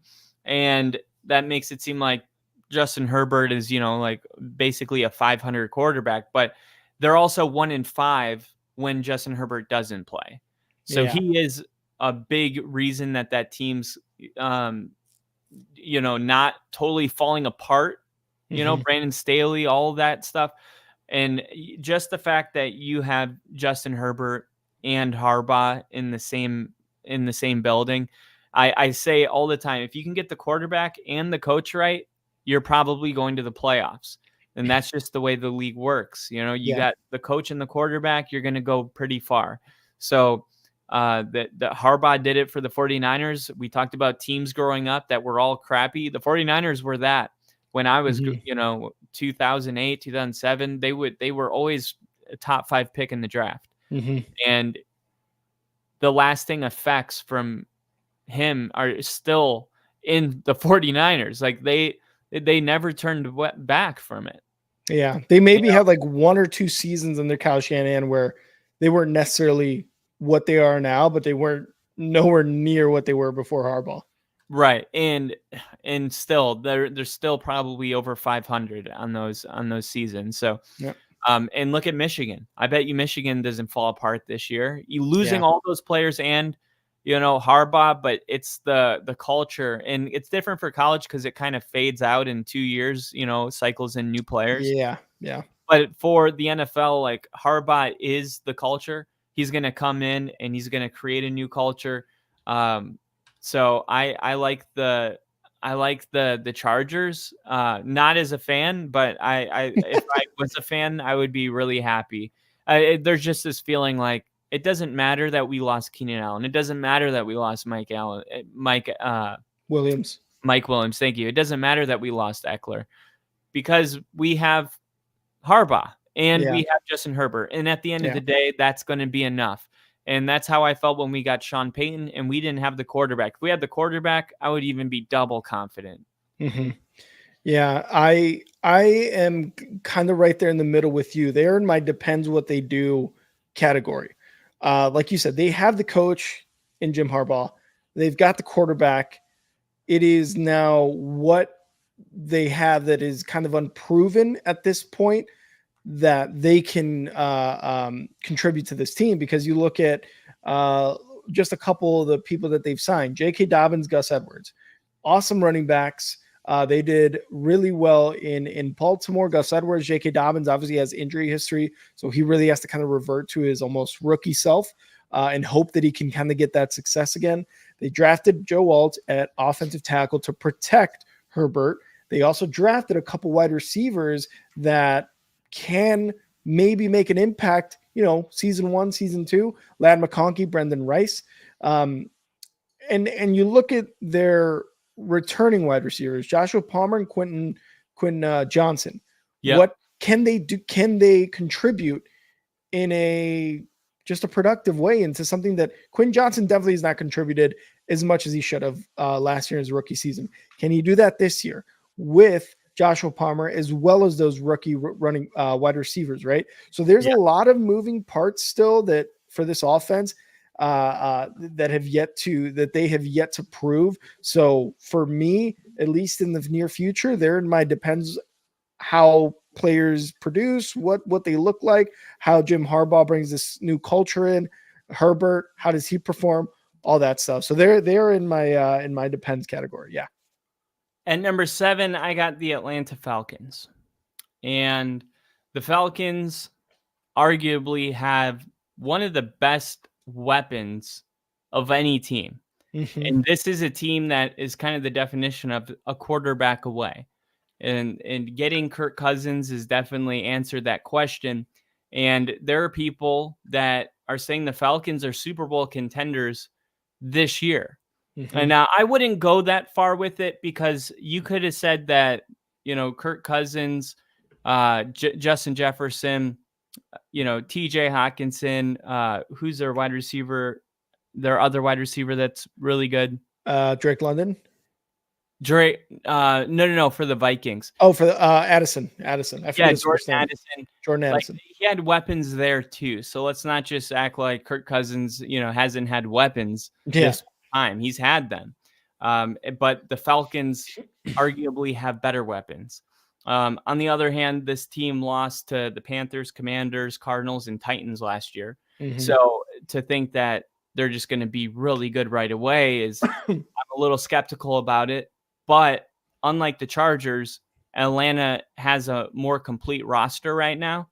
The coach is a mystery. Like Raheem Morris has been a coach before. It didn't go well. I didn't really get the hiring of Raheem Morris. It just kind of happened. And I was like, oh, okay. Raheem Morris. I would have thought, maybe, with Bill Belichick and, dude from Titans. The Titans, yeah. I don't know his name. I'm right blanking on his name too. We don't do names here. God dang it. We don't do names here. It's always one name. We almost got through the whole episode. But yeah, I mean, there was other candidates out there. They like Raheem Morris. Awesome. Is it going to work? I don't know yet. So I'm gonna put him right there at number 7. Okay. And it's funny you say that because I have them in my definitely yes category. Oh my God. Yeah. You picked them to win the division. And that's one of the reasons why I've got the Falcons winning the division. I think with Kirk Cousins there, I think they can do it. You put him in that team and it was an automatic like playoff caliber team. There was no ifs, ands, or buts about it, really. I mean, the coaching was one of the things that was really like meh last year. And the quarterback, if it wasn't for the quarterbacking, the coach would have probably been fired mid-season. Arthur Smith would have been fired mid-season had he not been like, look who my quarterbacks are. What the fuck am I supposed to do with this? So you add in Kirk Cousins to that already talented team. You've got talented tight end. You got talented wide receiver. You got talented running back. Your defense is sneaky decent. So they added, I believe they added some defensive players, if I'm not mistaken. So I got them in my definitely yes, man. I think over time, maybe not this year, maybe not next year, 3 years down the road, if Kirk Cousins is still a quarterback and playing at a Kirk Cousins level, I think they can definitely make the Super Bowl, maybe even win one. So I got them in my definitely yes category. A-Town down. Yeah. All right. Well, Atlanta's going to love that. Yeah. Falcons fans going to love me. Number 6. We're getting close to the top 5 right now. So if you're watching this, we are discussing who's the most likely to win the Super Bowl. And we're getting into number 6 right now. I got the Jacksonville Jaguars. Did you say it? We're about to bust. Oh, yeah, we are about to bust. So is Trevor Lawrence. He's going to bust out a new contract. this is definitely going to work out. And I think recency bias is one of the strongest biases that exist in sports, period. Like when you think of how fast a team can go from a Super Bowl contender to a team that we don't know, it can happen like that. Remember 2 years ago, 24-0. Trevor Lawrence comes back and wins that game. They win a playoff game, and then they go into Arrowhead, and his team let him down.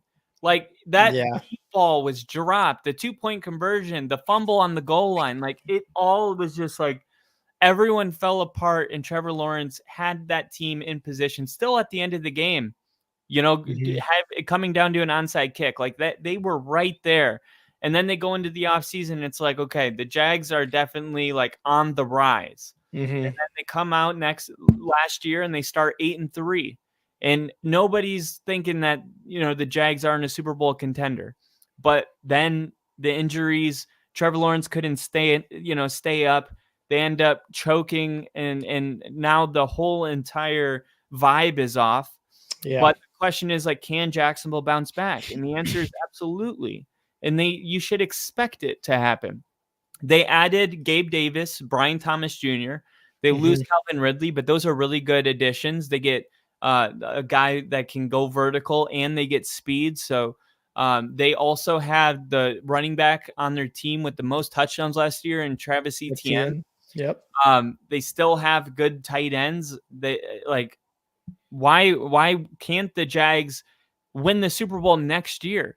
And my whole thing about Trevor Lawrence, and the reason I would pay him, is because I do believe that every year you have a chance to win the Super Bowl if you have Trevor Lawrence on the field. And there's not that many quarterbacks that you can say that about, especially at his age.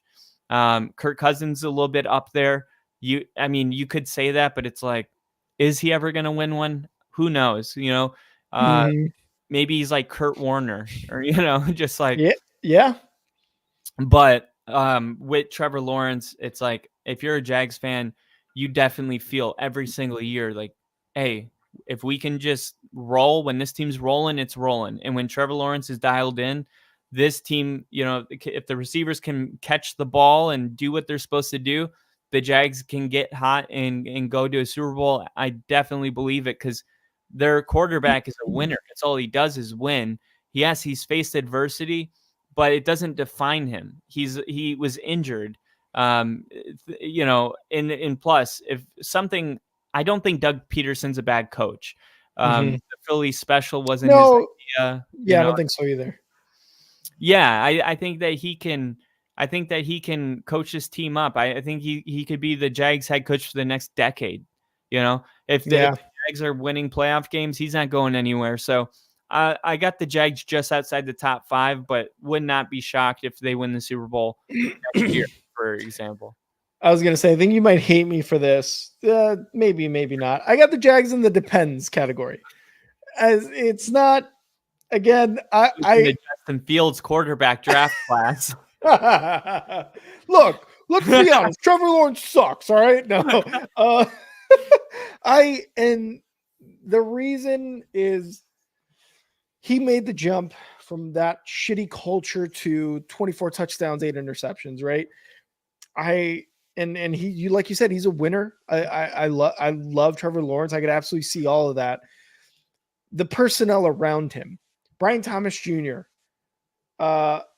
expected to be a damn good running wide receiver. Absolutely. He's got Travis Etienne there. He's got what's the tight end, Evan Ingram, Christian Kirk, Gabe Davis.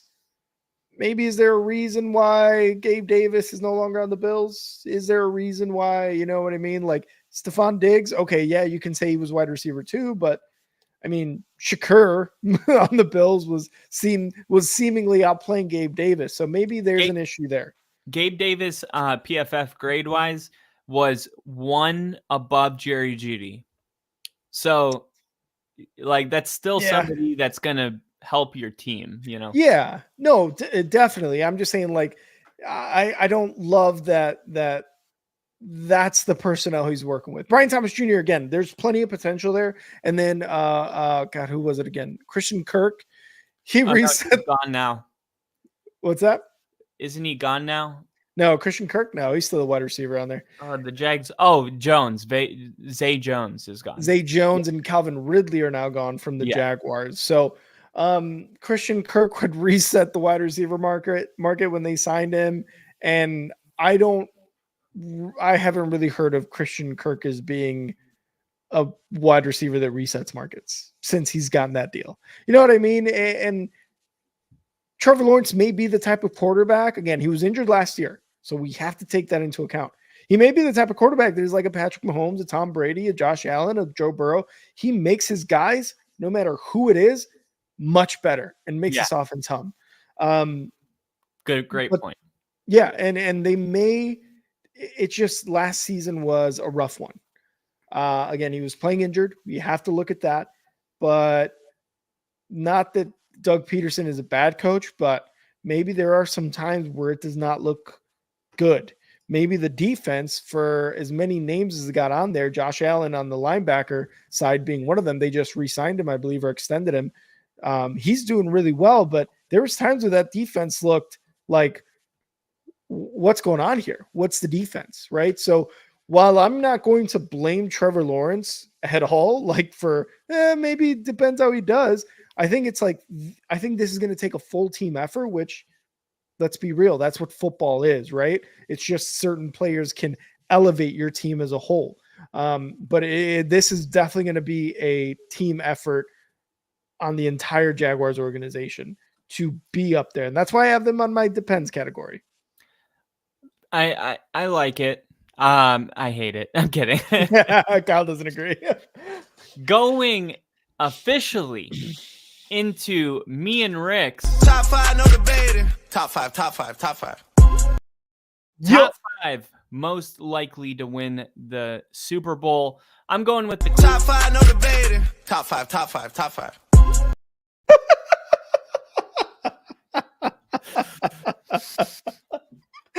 You gotta go with the Cleveland.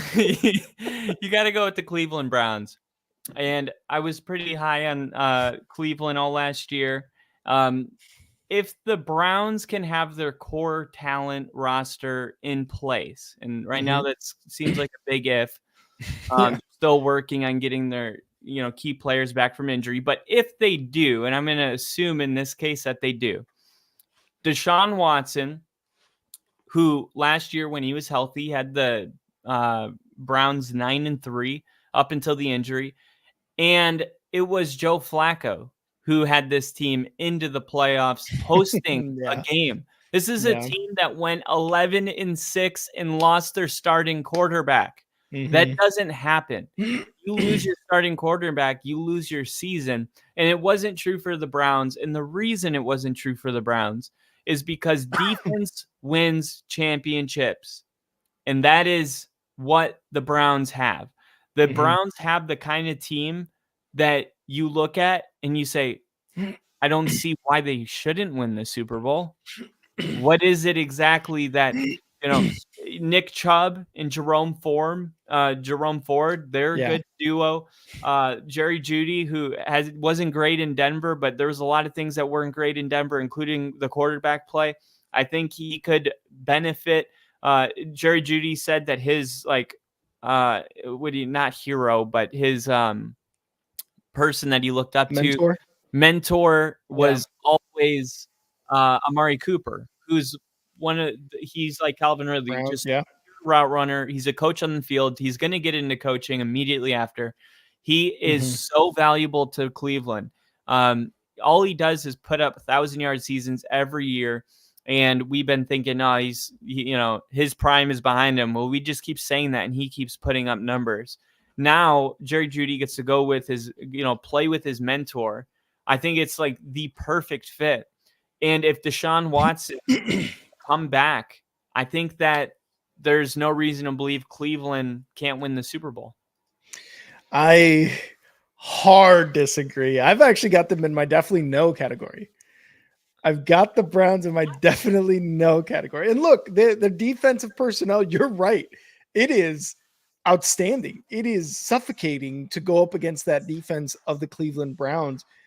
It's just they put so much money into Deshaun Watson. And his first season, so first season as a Brown, partial season, obviously, because he was serving the suspension, clearly he was not playing at the quarterback level.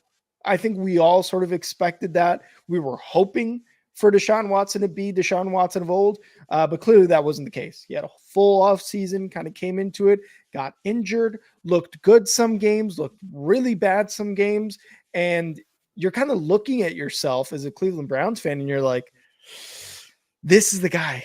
This is the guy we put in. He's just starting to get rolling when he got hurt that game. That's a fair assessment. You're right, because we did talk about that, how he was looking very good up until the injury. So yeah, that's definitely something that you can point to, but the injuries are rough, man. Like, is this going to be an injured every season type of situation with Deshaun Watson? Because he was injured with the Texans, if I'm not mistaken. Obviously, he's got his other issues that he's got to go through, or that he has already gone through. But you're looking at this like as a Browns fan, and you're like, how do we have a coach of the year? I think 2-time coach of the year, if I'm not mistaken, and Stefanski. We have a top 5 defense seemingly almost every year. Number one defense, top 2 defense seemingly every year. We've got Nick Chubb at running back with Jerome Ford, who did really well last season in his absence and in before Kareem Hunt got there. And yet, like, we needed a Joe Flacco was our guy. You know what I mean? Like, it's almost like, is Deshaun Watson going to be the guy? Their wide receiver core, I'm going to be honest, it doesn't wow me. It doesn't wow me one bit. Amari Cooper is their best wide receiver. But then you got Jerry Jeudy and Elijah Moore. Okay, Jerry Jeudy, again, I haven't seen anything from him, and you saw him in Denver. I think I can confidently say that I have not seen anything from him that kind of would strike fear in opposing cornerbacks from being real. Thanks, Russell Wilson. Thanks, Russell Wilson. And Elijah Moore with the Jets, I believe, recently before the Browns. Again, another guy who it's not like a T. Higgins, Jamar Chase, or a DJ Moore and a Keenan Allen. You know what I mean? It's not like you got a top wide receiver duo there in Cleveland. Can they be? Depending on how Deshaun Watson plays. What you got from the Browns, though, is defense and the running game. And if, as a Bears fan, if all that's gotten me so far is a couple of playoff games, they're not ready for a Super Bowl. They're not ready for a Super Bowl, because I know defense and running. I've had it for a majority of my time as a Bears fan. It's not going to get you there. So that's why I got them as a definite no. Well, I guess that would be our second disagreement. I have them as a definite yes. And actually, the only reason that I don't have them higher on this list is because they open and close their schedule being on the road 4 of 6 weeks.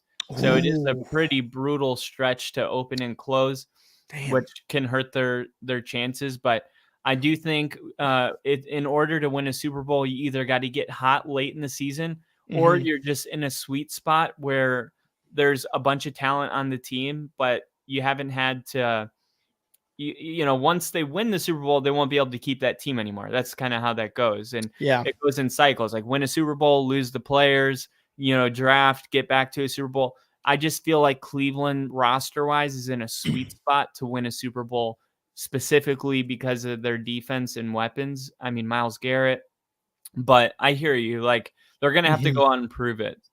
At number 4, I have the Buffalo Bills.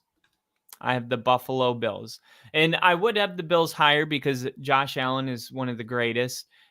This was a borderline top 10 team for most of the season last year, I would say, but they move on from Gabe Davis, Stephon Diggs. We've said it already, but I think with Josh Allen, you always have a chance. So you're going to be in my top 5 for sure. I just think there's some other teams in the AFC that I would have a little bit higher this year, with the Bills not going through a rebuild, but they haven't been able to get the job done, and the head coach is still the head coach. They got a defensive coordinator coming in. It's not going to be easy, but with Josh Allen, you got a chance. Yeah, and I know before I said that too. Like, if with Josh Allen, you have a chance no matter what. Before I answer this, Bill, I just looked it up. I don't know. They're saying that Chubb is going to return in 2024. they don't specify when, at least from what I saw. Yeah, sorry. That's the best answer I could give you right now on a short period of time. As far as the Bills, they are in my top 5. They are number 5, but that's only because I've got 4 definite yeses. They're in my depends category. They just, they're in my depends what they do category. Josh Allen's always going to give him a chance. Always, always, always. I truly, truly believe that. And I think that would be the idea around the league is if you have Josh Allen at quarterback, you have a chance at going to the Super Bowl, getting to the AFC Championship, at minimum, usually. They have a good running game that they kind of just established last season with Cook there, right? Their coach is a big question mark. Their wide receiving core, a little bit of a question mark after the departure of Stephon Diggs. They did get what was the name of that rookie wide receiver that they drafted? Out of Florida State, I believe so. I gotta look it up. Bills Coleman. Yeah, Keontae Coleman. That sounds right. Keon Coleman. Sorry. Yeah, no, I was like Keontae. Yeah. Keon Coleman. They got that wide receiver. Their defense has taken a lot of hits in terms of departures. Yeah. A lot of veterans left. So you are really, I think, at this point of the offseason and going into the 2024 season, going like, all right, offense, we need to be the best we can be, because I think our defense is going to suffer quite a bit. And so that's why they're in my depends category. The coach has done some stupid fucking decisions. He has made some dumb fucking decisions sometimes. The defense has lost a lot of veterans, a lot of veteran leadership. And yes, they got younger technically by letting those guys go, but there's a bit of an inexperience there. The wide receiving core, again, is a question mark. You hope that the rookies can kind of step up. You hope that the guys like Shakur can step up as well. And you still got Dalton Kincaid and Dawson Knox there as your 2 tight end set. You hope you can get something really going there. So that's why they're in my depends category. But again, they have Josh Allen at quarterback. They have a great chance. All right. At number 3, I have the Cincinnati Bengals. Cincinnati, they love to have slow starts, but what we've seen from Joe Burrow is that if he can stay healthy, it's either a Super Bowl or an AFC Championship. Those are the only 2 options. So just because of that, I'm going to have them way up on this list, because that increases your odds of winning a Super Bowl if you can guarantee getting into one of those games. Yeah. I think T. Higgins right now is in limbo. I think that'll end up getting worked out. Jamar Chase. The Bengals have one of the best passing offenses in the NFL. I think their offensive coordinator that they had last year, they were averaging like insane yards per catch. Yeah. I think it was like almost 20 yards per catch. Defensively, I think that they have enough pieces. I still see a ton of talent around that team. Joe Mixon's gone. We had that whole talk about Zach Moss, but I do think Zach Moss is going to be a really we're going to look back on that move and be like, that was a good move for the Bengals. Joe Mixon getting a little bit older, more expensive. Zach Moss comes in younger. I just think it's going to work out for the Bengals. I think Joe Burrow stays healthy, and I think the Bengals have another deep playoff run, which is just normal for them with Joe Burrow. Yeah, they're in my definite yes category too. So I got the Bengals there as well. A big part of this, why I'm kind of not like shitting on them as much, I guess you would call it, right? And more in like the depends category for me, is because they've been to the Super Bowl already. Yeah. They've been there in year 2 of Joe Burrow's career. Year 3, again, we talked about the injury. Year 4, he comes back looking like he did when they made it to Super Bowl. I mean, it might be a wrap, for the AFC. They might be able to challenge the Kansas City Chiefs again this next season. So a lot of why I put them in the definite yes category is because they have been there before.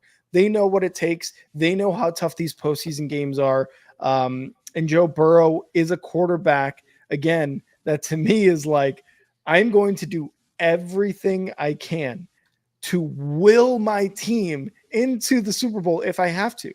He just comes off as that type of guy.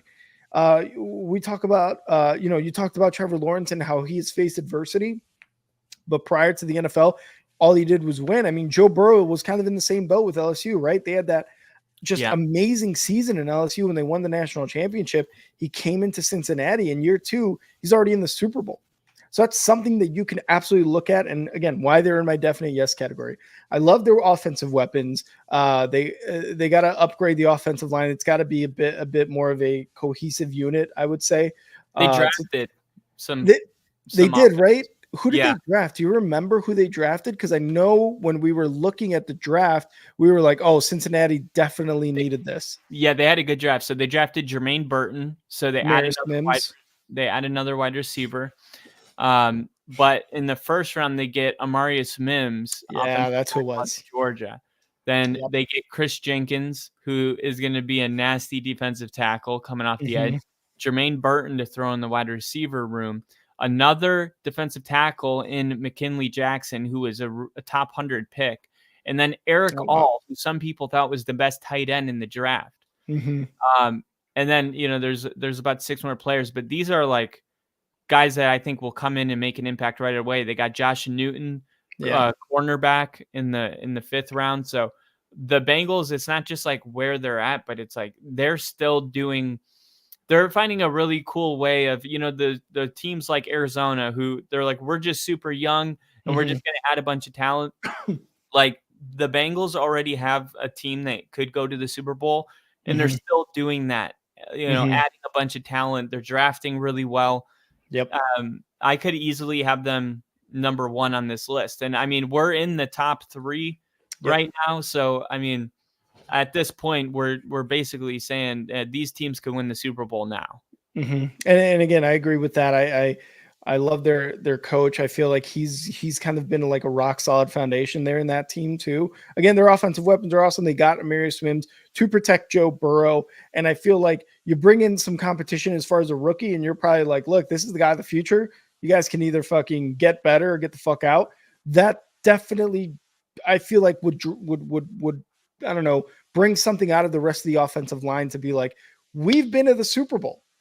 We can do this if we can protect our guy back here. Yeah. And he gets it off to our various offensive weapons. And as far as the defense too, I don't think there's been a lot of subtractions from that defense. I know that their one linebacker defensive end was talking about Hendrickson. Yes, they're gonna try to re-sign. I know that is a whole thing in itself. So again, that's why I have the Bengals. They have a lot of positives, I think, going into this season, and where they've been is also a huge factor as to why I got them up here. And sitting around a bunch of Bengals fans at the Combine, I can tell you the fan base definitely expects a Super Bowl.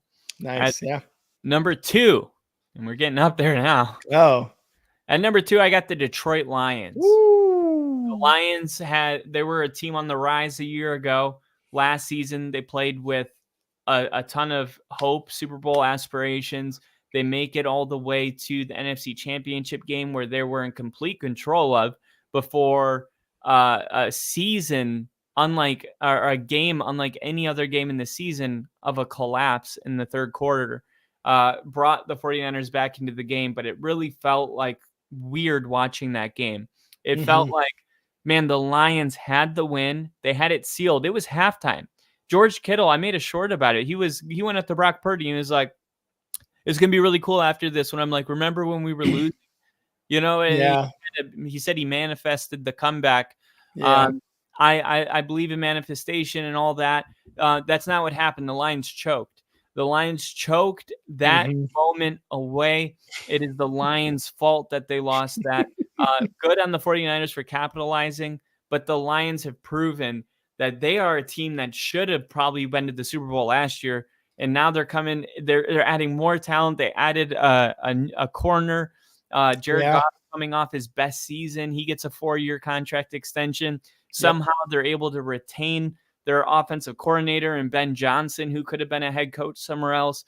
This is just everybody coming together collectively and saying, the job's not done, as Kobe would say. The job's not finished. So job finished, job not finished. Job's not finished, especially if you're the Lions and you went out the way you went out. This team could, this team could do it this year, and it's fun for. I mean, I'm not. This is an NFC North opponent for you, but for me, it's just a fun team to watch. I think it's an easy bandwagon to jump on, and I think anytime they're on TV, it's must-see TV. So I love where the Lions are at right now. I think they're coached well. There's just not a weakness in this team. Yeah, and I've got them in my definite yes category in terms of winning a Super Bowl, right? The first time ever. They're actually my number one team, which gives you a good look into who my number two team is, right? And then who your number one team is. But I love what they're doing in Detroit. And yes, they're an NFC North rival. And I love talking shit about Detroit. I love bringing up their past about how they're always losers. It's fun. It's so much fun for me. I don't give a fuck. Fucking kill me. Who cares? It's fun. But you're right. I will say this comment by Bill: the loss was on their head coach 100%. We saw games like that, not even in the postseason, through the regular season, where Dan Campbell did look a little bit like that was questionable. Oh, he's doing it again. Oh, he did it again. Oh, they lost the game. Yeah, no shit, right? So that, I think, is their biggest weakness, is some decisions that Dan Campbell has made. But because there was interceptions or fumbles, like sure, there were drop balls on third down. Like the team, it wasn't Dan Campbell's fault, right? But I still think that I'm not going to go ahead and say everything is Dan Campbell's fault. What I will say is a lot of the decisions that he makes, like, dictate kind of how the game can go for them sometimes, whether it be in a positive or a negative direction, or maybe it's nothing.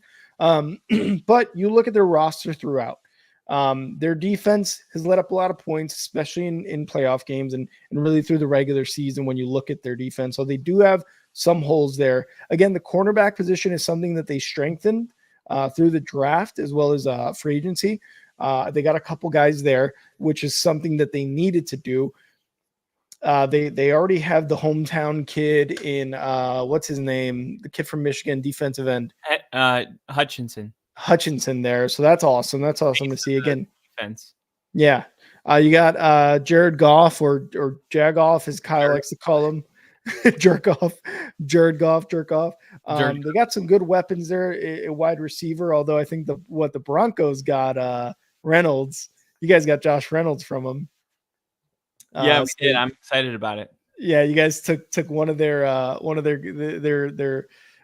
stars from last season. But Amon-Ra St. Brown, the fucking tight end. What's their name of their tight end? The rookie last year. Oh, Sam Laporta. Yeah, he's something. Jahmyr Gibbs. You still got David Montgomery there. That offensive line. Like, there is a lot to love from this Lions team, and that's why they're my number one and a definite yes.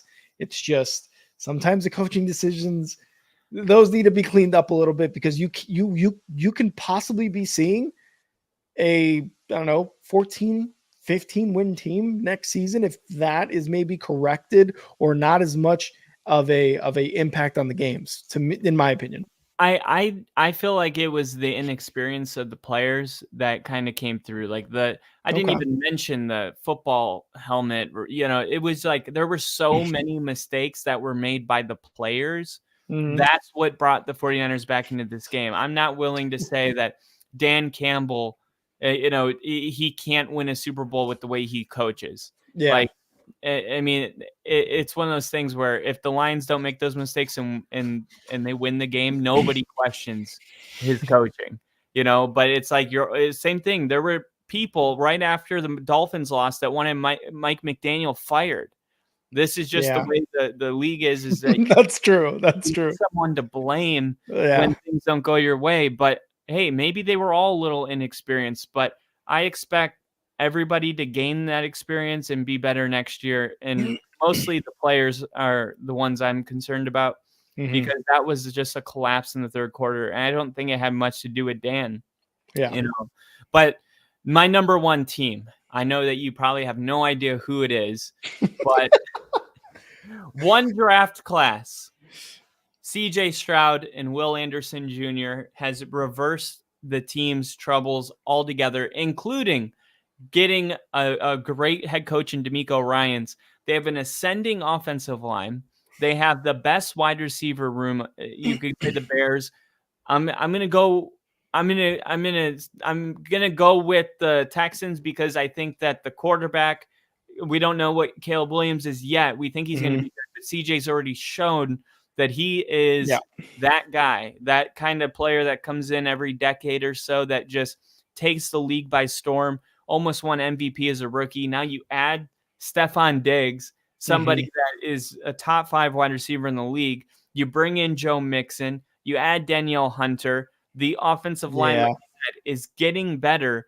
The Texans are going to have themselves a year. Like, there's no reason to think that there's any regression in sight. So if there is only progression and we consider where they left off last year, I think that they're heading into the kind of season the Lions had last year, right? They're not a surprise anymore. Everybody knows that they're up and coming. But I don't know if anyone's going to be able to stop this team next year. There's absolutely nothing to hate about the Texans. Like nothing. They're in my definite yes category. They're only below the Lions, and right above actually, sorry, they're not my number 2. Sorry, they're my number 4 in my definite yes. I actually have the Lions, the Bengals, the Falcons, then the Texans. The Lions for what they did last year. The Bengals, they've been there before. The Falcons just upgrade at quarterback and possibly a head coach. But the Texans are a definite yes in regards to all these teams we're talking about. Again, there's nothing to hate about what's been happening. And, Crafty does make a pretty good point. Beware the sophomore slump. Is it possible? Yes. Do I think it is going to be so much of a slump that they play themselves out of a playoff position? Absolutely not. I don't think that's going to happen. So you're guaranteeing a slump, though? I think there's going to be a regression. I think they're going to be in the playoffs next year. I still think they're going to be in the playoffs. In terms of whether that's a wild card or possibly a division winner. Regression in passing yard, like what specifically are you expecting him to? I think with the injuries, you saw what CJ Stroud was able to do with the injuries at wide receiver.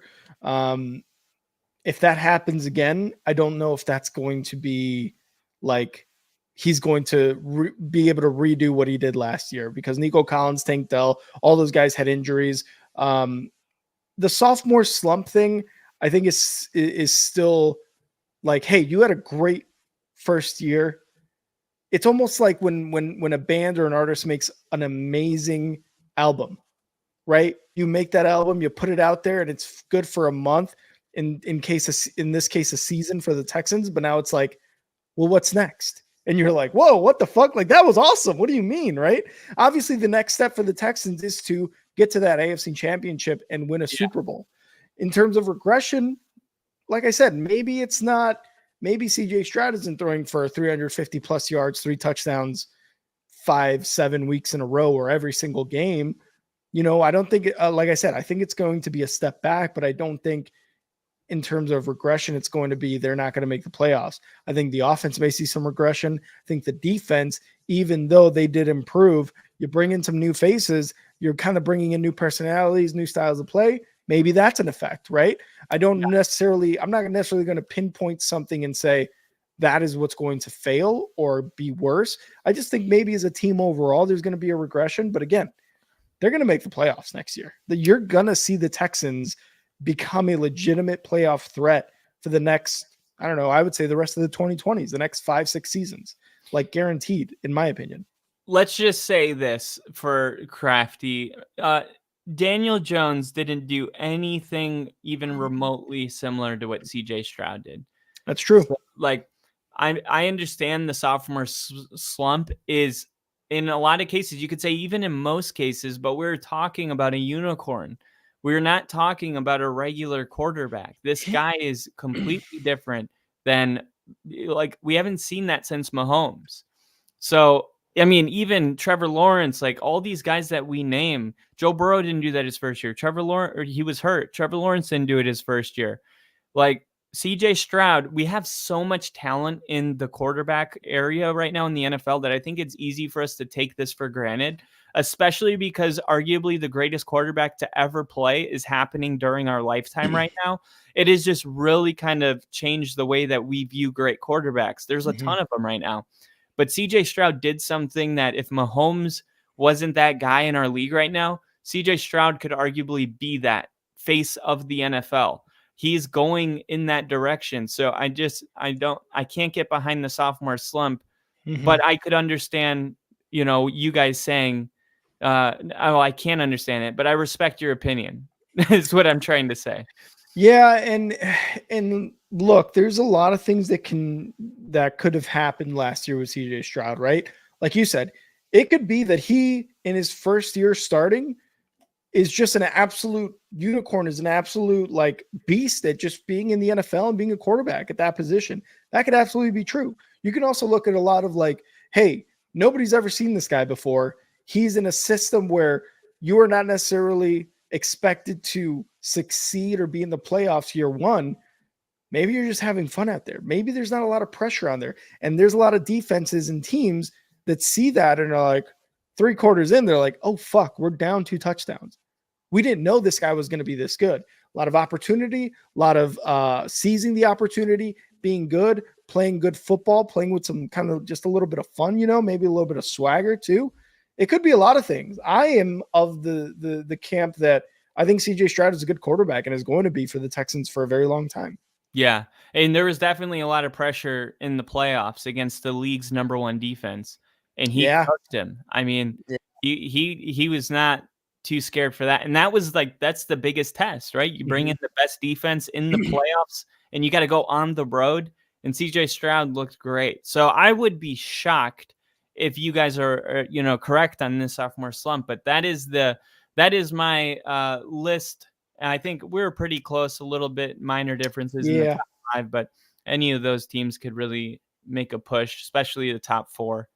Yeah, and I this is going to be fun to kind of go back on and oh yeah, I think a few seasons down the road we're going to be like, what do we say before the 2024 season? Who was not going to make it and who was going to win a Super Bowl? Like, it'll be fun to kind of look back at these in a couple of years or so, And if you made me tell you my Super Bowl right now, it would be Lions and Texans.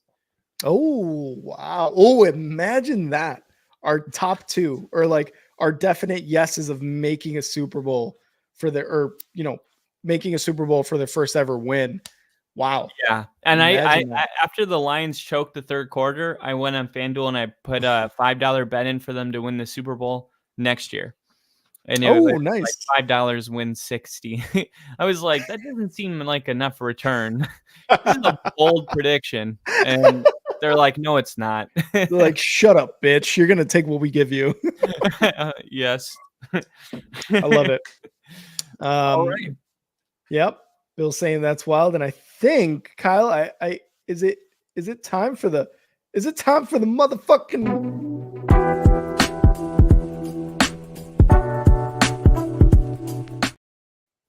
time for the chimes. Feels good to be alive. Oh. Either way, we tried. Chives. CJ Stroud's gonna die. Gonna compromise. We tried. We tried. Larry Allen, Cowboys legend and Pro Football Hall of Famer, dies at the age of 52.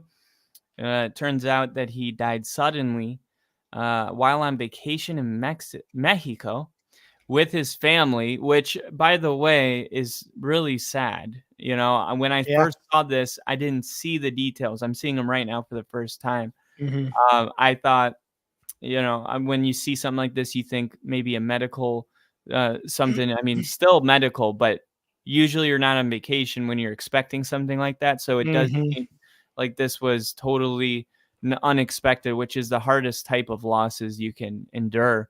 Larry was known for his great athleticism and incredible strength. He was one of the most respected, accomplished offensive linemen to ever play in the NFL. The Cowboys said in a statement on Monday, his versatility and dependability were also signature parts of his career. Through that, he continued to serve as an inspiration for many others, defining what it meant to be a great teammate, competitor, and winner. He was deeply loved and cared for by his wife, Janelle, whom he referred to as his heart and soul, his daughters, Jayla and Lorena, and son, Larry III. The Jones family and the Cowboys extend their deepest condolences, thoughts, and prayers to the Allen family, and grieve along with the many other friends and families. Allen was one of the most freakish athletes to play the line in the history of football. 6'3", 335 pounds. Most logical thinkers would expect him to be a lumbering load blocker whose greatest assets were his size and strength and not much else, but it couldn't be further from the truth. Allen, who matched his Hercules strength with an incredible swiftness. Simply, Allen could get out and run, executing short and long pulls with precision. A big guy that can actually get downfield and make blocks 10 yards up the field. That's crazy. Savage. He was a lead blocker for Emmitt Smith, who people to this day say Emmitt Smith only got that record because of how good the offensive line was. It was like a well-known understanding that this was a good line, and Allen was, in the leader of it. His rare blend of physical skills turned him in to the typically mundane nature of offensive line play. Oh, no. Allen's rare blend of physical skills turned the typically mundane nature of offensive line play into a thrilling viewing experience, so much so that folks still talk about it and Allen's highlight tape and watch his highlight tape just to bask in the beauty of it. John Madden, there's a video here of John Madden just gushing about a pancake block in the 90s and just loving every second of it. Being pancaked by 6'3", 330 pounds. God damn. I don't even know, like, you get pancaked and you're just like, well, if I'm a man, what are you? Larry Allen, man, 52, super young, to just die suddenly like that. 14 seasons in the NFL, 12 of them played with Dallas. Obviously, Kyle talked about how much of a factor he was on that offensive line for Smith. He earned 11 Pro Bowl selections, 6 first-team All-Pros in his illustrious career. Rest in peace of that guy, because, 52 is young, and it really does make you appreciate kind of what you got going on. But big ups to him, because he was an absolute unit of a guy. And, I mean, 14 seasons, 11 Pro Bowls, 6 first-team All-Pros, like, jeez. Savage. Yeah, I'm sure Cowboys fans are like, can we go back to those days, please? Yeah. Back to when we were winning Super Bowls. Yeah, it's sad. Only 52 years old, so not as old as most of us would like to go. So no, not at all. Family is doing well, and Only Football sends our condolences too. And those are the chives for today. Rest in peace, Larry Allen. R.I.P. Larry Allen. Thank you guys so much for joining us today. We didn't really we weren't able to get into our AFC West breakdown, but we will be doing that Thursday. So if you guys want to see kind of a breakdown of all the divisions, we're going to be doing that over the next 2 months before the preseason begins. We're going to be doing one division a week, whether it be on Monday or Thursday, depending on time, depending on news, all that good stuff. So we will be getting to the AFC West. We thought we'd start it off hot with Kyle's AFC West division. Oh my God. So we're going to the hot zone. The hot zone. Make sure to guys to tune in. We're going to be breaking down the AFC West, what's happened since the final whistle of the Super Bowl until now. And we will be doing our predictions on who we think is going to win the AFC West. And a lot of us are thinking Broncos. So make sure to tune in Thursday to catch that. I was like, yes, please. Other than that, thank you guys again so much for being on this stream. Please make sure to hit that like button, whether you're on Twitch, on Twitter, or X, or YouTube. Make sure to hit that like, hit that subscribe, hit that follow. And if you guys want to become a member of the Only Football Fam here on YouTube, it's only $2.99 a month. We've had some gifted memberships. We got people already on the list, which I want to give a quick shout out to Perry King, Lil E, Who Day Nation, Ian, that Dolphin fan, our boy Clue, Bill, one of our biggest contributors of all time. Bill's got his own emoji. The Hurricane, Nash, Jinja, Tyler, Liam, the Steelers fan, and Galadese nuts, Kyle. How about that?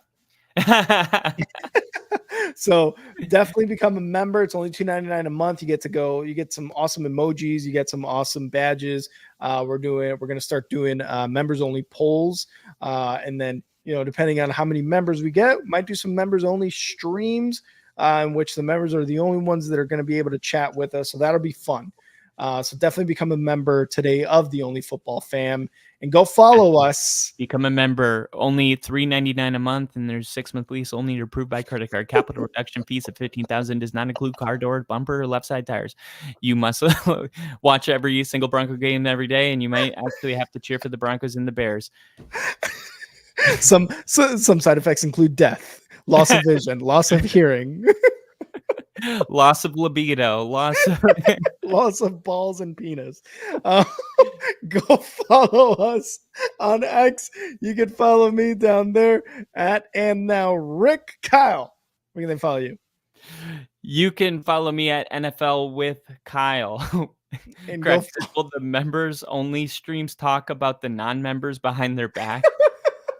I don't know. You got to be a member to find out.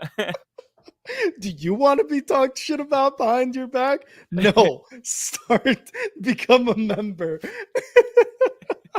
And go follow the Only Football Podcast page on X at Only Football Pod. You can also follow us on our YouTube pages. You can follow me at Yo, I'm Rick. Kyle is doing awesome things for the Denver Broncos community. Kyle, where can they follow you on YouTube? You can follow me at Kyle Kitzman. And yeah, I've been interviewing a lot of people. It's been going really good. I interviewed a guy today. It's funny. Sometimes you just interview somebody and it's just like a chemistry. Yeah. It's like, oh, this isn't our first time talking. Yeah. It was awesome. We were like, how many times does Manning go to practice to watch Bo Nix? He's been going twice a week. Oh, they both came to that. I heard that he wants to get into a coaching position. Yes. Oh God, yes, please. Don't stop. Don't stop with the good news. Bo Nix, Sean Payton, and Peyton Manning are all hanging out in a room. Go on. Are they talking about football? Oh yeah, he brings out his iPad and they're going over plays. Yeah. Oh, I heard he's got nothing in his backpack besides playbooks. It's so like that episode of South Park where they're oh yeah, playbook stuff with the cable guys. Like we won't be there. We'll be there from 4 p.m. to 4 a.m. And they're like, oh, so that's not good. Can you give me a 4-hour window time? I can't do 12 hours. Oh, you can't do the whole day? You can't do that? Well, then you're going to have to sign up for our other service. It's like, well, I want the other one. Oh, we don't serve that. And you're just like how the cable companies are always getting off by being inconvenient. Being assholes. Oh, man. I hope you guys like that. We just fucking riff. We love it. Oh, I wanted to get to this question from Bill. Our teams have all won Super Bowls. How long until we win one again? Me personally, the Bears, I really am very hopeful that they win it this decade before 2030. I think that's respectable in terms of how the team is doing right now. So I would say before 2030, the next 5 years. Yeah, before 2030. Oh, okay. I thought you said the next decade. No. In this decade. Yeah. In this decade. Okay. Yeah. You're like, all right, Kyle, 4 plus. Guess we're moving on. I don't. I'm gonna say not this year, but next year. Oh, okay. Yeah, if Okay. Okay. Yeah. don't make me answer this question. I don't know. Uh, I don't. We're not even close enough to where we can do that. We just talk about how long till we get to the playoffs again. That's really what I want to know. Is if we can end the playoff drought? That's the second longest in the NFL right now. Kyle saw Super Bowls later. Kyle saw that question and just existential dread. Oh, Just I was like, saw oh, it hit his I don't have body. to answer that, right? I But love it. seriously, I mean, it's a fair question, but I mean, Yeah. obviously, I hope it's in the very near future. Mhm. But we just talked about all those teams that haven't won a Super Bowl that all seem much more close than Yeah. I do right now. So, and the Giants and Broncos both kind of are in this weird quarterback thing where the Bears have somebody that they believe is going to be, the next big thing. So I Yep. would say me and Bill are in our own group, and like you're kind of over there with hope. With hope. I love it. Oh, all right. Well, thank you guys so much, Bill, for that question. You guys are awesome. And again, thank you guys so much for being here. Make sure to hit that like button. And yeah, Kyle, always a good time, brother. Always a good time. So